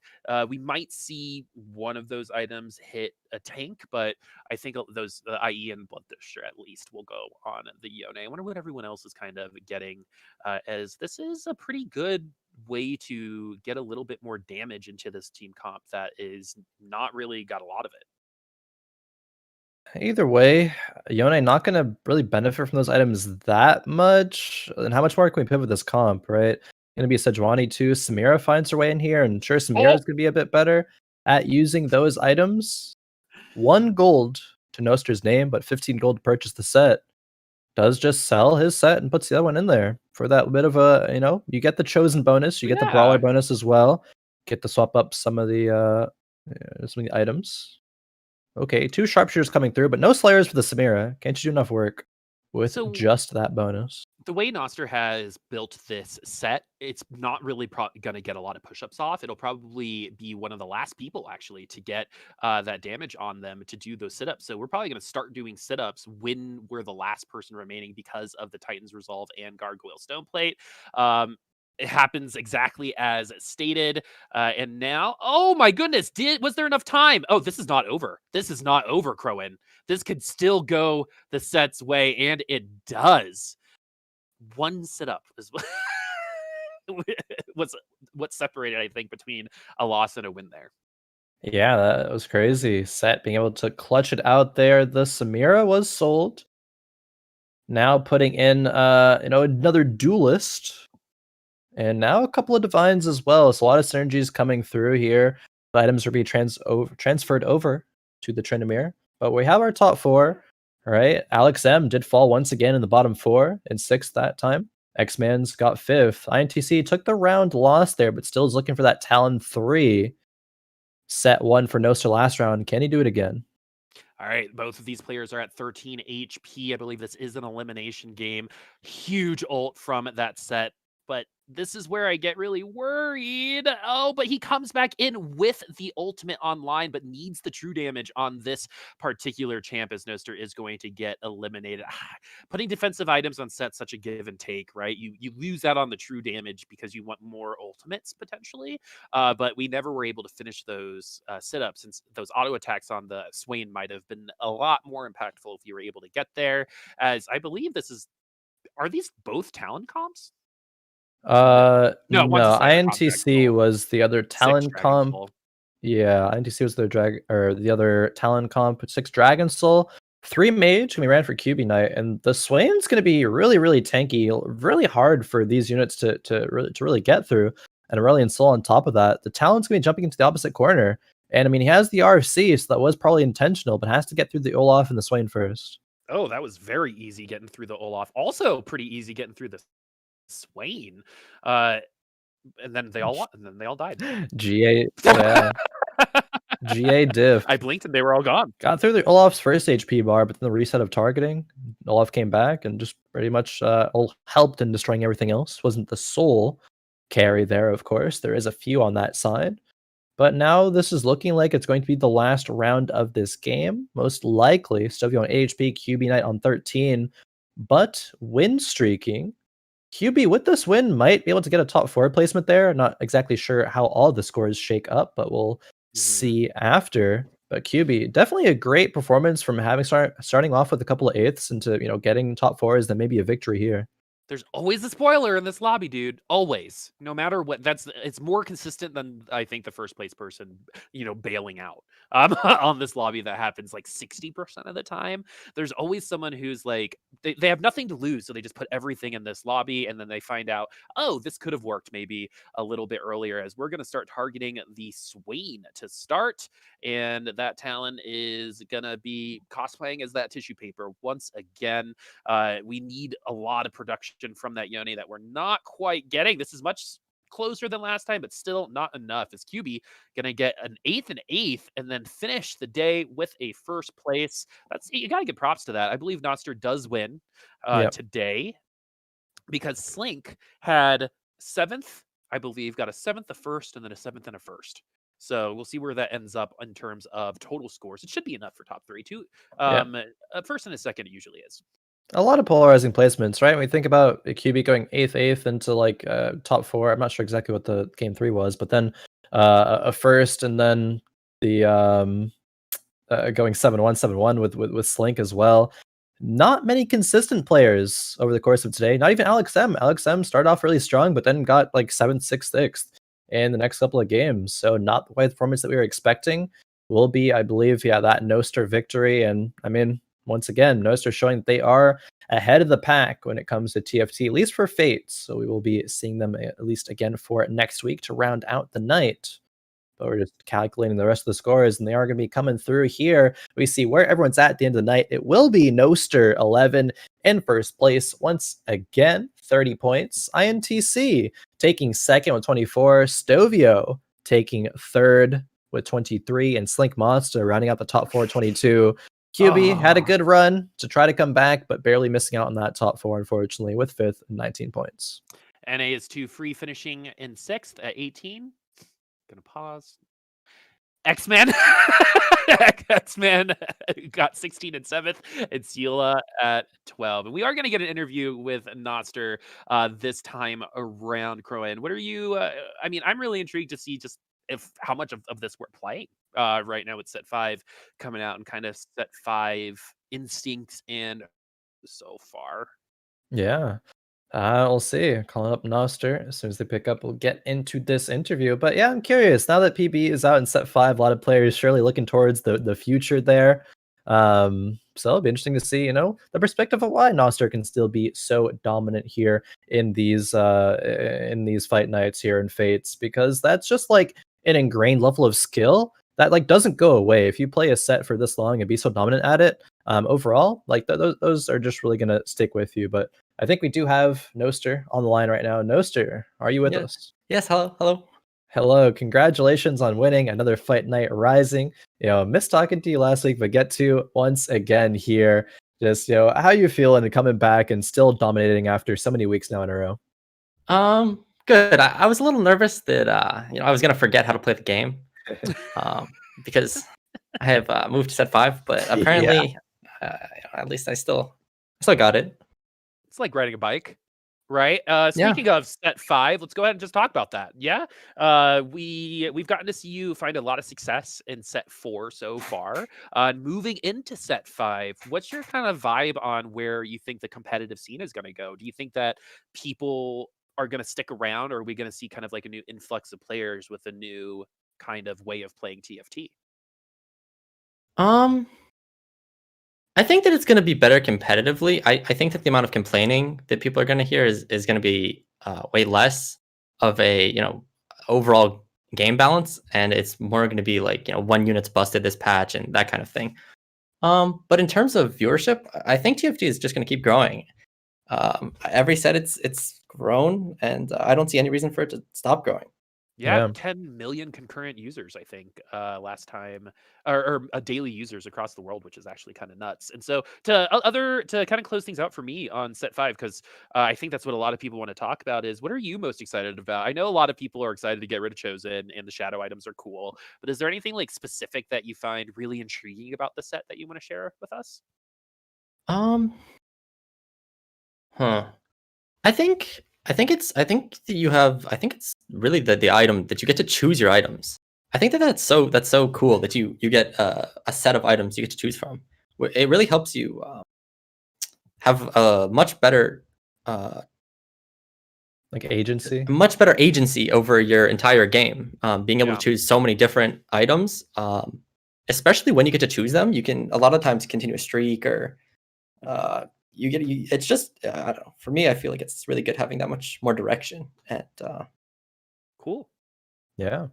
And final question for me before we wrap things up. But Noster, we talked to you here for a few weeks now, and I remember, I believe when we first spoke to you, it's like, what are your plans for the future? And you definitely were looking forward to set 5. But now that we're rapidly approaching set 5, you started to play the PBE. What are your goals as a player for set 5? Like, where do you want to get to? Of course, like World's on a lot of players' perspective. Like, surely you want to get there, but like, where is your like realistic goals? Where are your reach goals? Where do you want to be when set 5 actually hits, and throughout the course of it?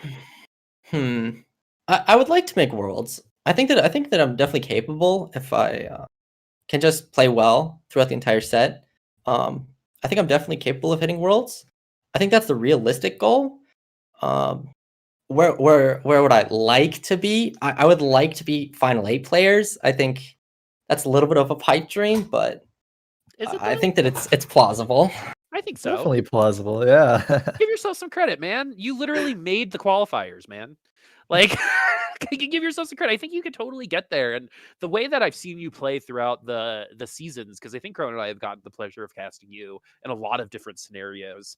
But one of the things about this set, when someone asked me who might be good, your name came to my mind just based on your style of play. So I'm really, really excited to see you find success in set 5, just personally. Yeah, I'm looking forward to it. I'm looking forward to set 5. I'm sure all of us are, but you in particular, Noster, congrats again on winning another Fight Night Rising. The floor is yours for any last minute shout outs. Where can we find you on social media moving forward? I don't really have any social medias. You can find me on Twitch at NTT Noster. I do plan on streaming more this set. But other than that, thank you for having me as always, and it's a pleasure. Pleasure as well. Thank you very much, and congrats again. All right, Boop. We have finished with our second to last Fates broadcast for Night Rising, but one more to go. I mean, this is one more, counting down, ticking down until set 5. That's really what my eye is going to be on. I think it would be kind of fun if we were able to play in the last set. We like casted while we played. Could you imagine? I feel like that would be super fun. Anyway, what I hope Noster gets a little bit more confident. I think Noster is like right on that line of breaking into that upper echelon of players, right? Like, there's no doubt in my mind Noster can make it. It's just we gotta win those lobbies. Yeah, I mean, you know what I mean? And so for sure, if we're gonna checkmate, and if that's the direction we're going, you gotta figure out a way. But we also won this lobby by 4 points without winning, right? So, there's only so much to talk about. But I think that conversation is going to continue happening and should continue happening. It's healthy for the game. Yeah. But I think in the end, Noster's more than good enough to make it. Noster could definitely be like a Ramkev situation in my head. Kind of comes out of nowhere, but I think Noster's a little bit more well known than Ramkev was at that moment. Yeah. And let's see what happens, because Noster, Goobums, and DQA all play a lot together, and they're kind of the future of this game. So we'll see what happens. Yeah, that young blood, very much so. And I mean, I don't think we could, you can't discredit Noster in the approach to the interview, right? It's not like, I'm going to come in set 5 and dominate, because it depends on where every player's mental is at. Like, some players do better at tempering expectations of themselves. Some players do better at, being super confident. So it just comes to, I think, every single individual. And I kind of feel that with Noster as well. I'm like, nah, if I'm going to do how I do, maybe I can get there. We'll see. That's, no pressure on myself. But I'm not like when I play the best. Yeah, you're different people. I am different people than you guys. I will talk as much trash as I want and then just deal with the consequences afterward. That is the goal. I've wasted too much time being polite in my life. So I think this is kind of gaming and trash talk. I am from the East Coast, so it's kind of in my blood. My dad's from my dad's from Boston. You are from Boston anyway. You're the odd one out here, okay? Not me. Don't make me feel. It's me. No. It's me, Boop. I'm the problem here. And with that, I think we will sign out here for this week's Fight Night Rising. Take care, everyone. We'll have one more Fates Rising in a week, but until then, take care. Have a good one. Peace out.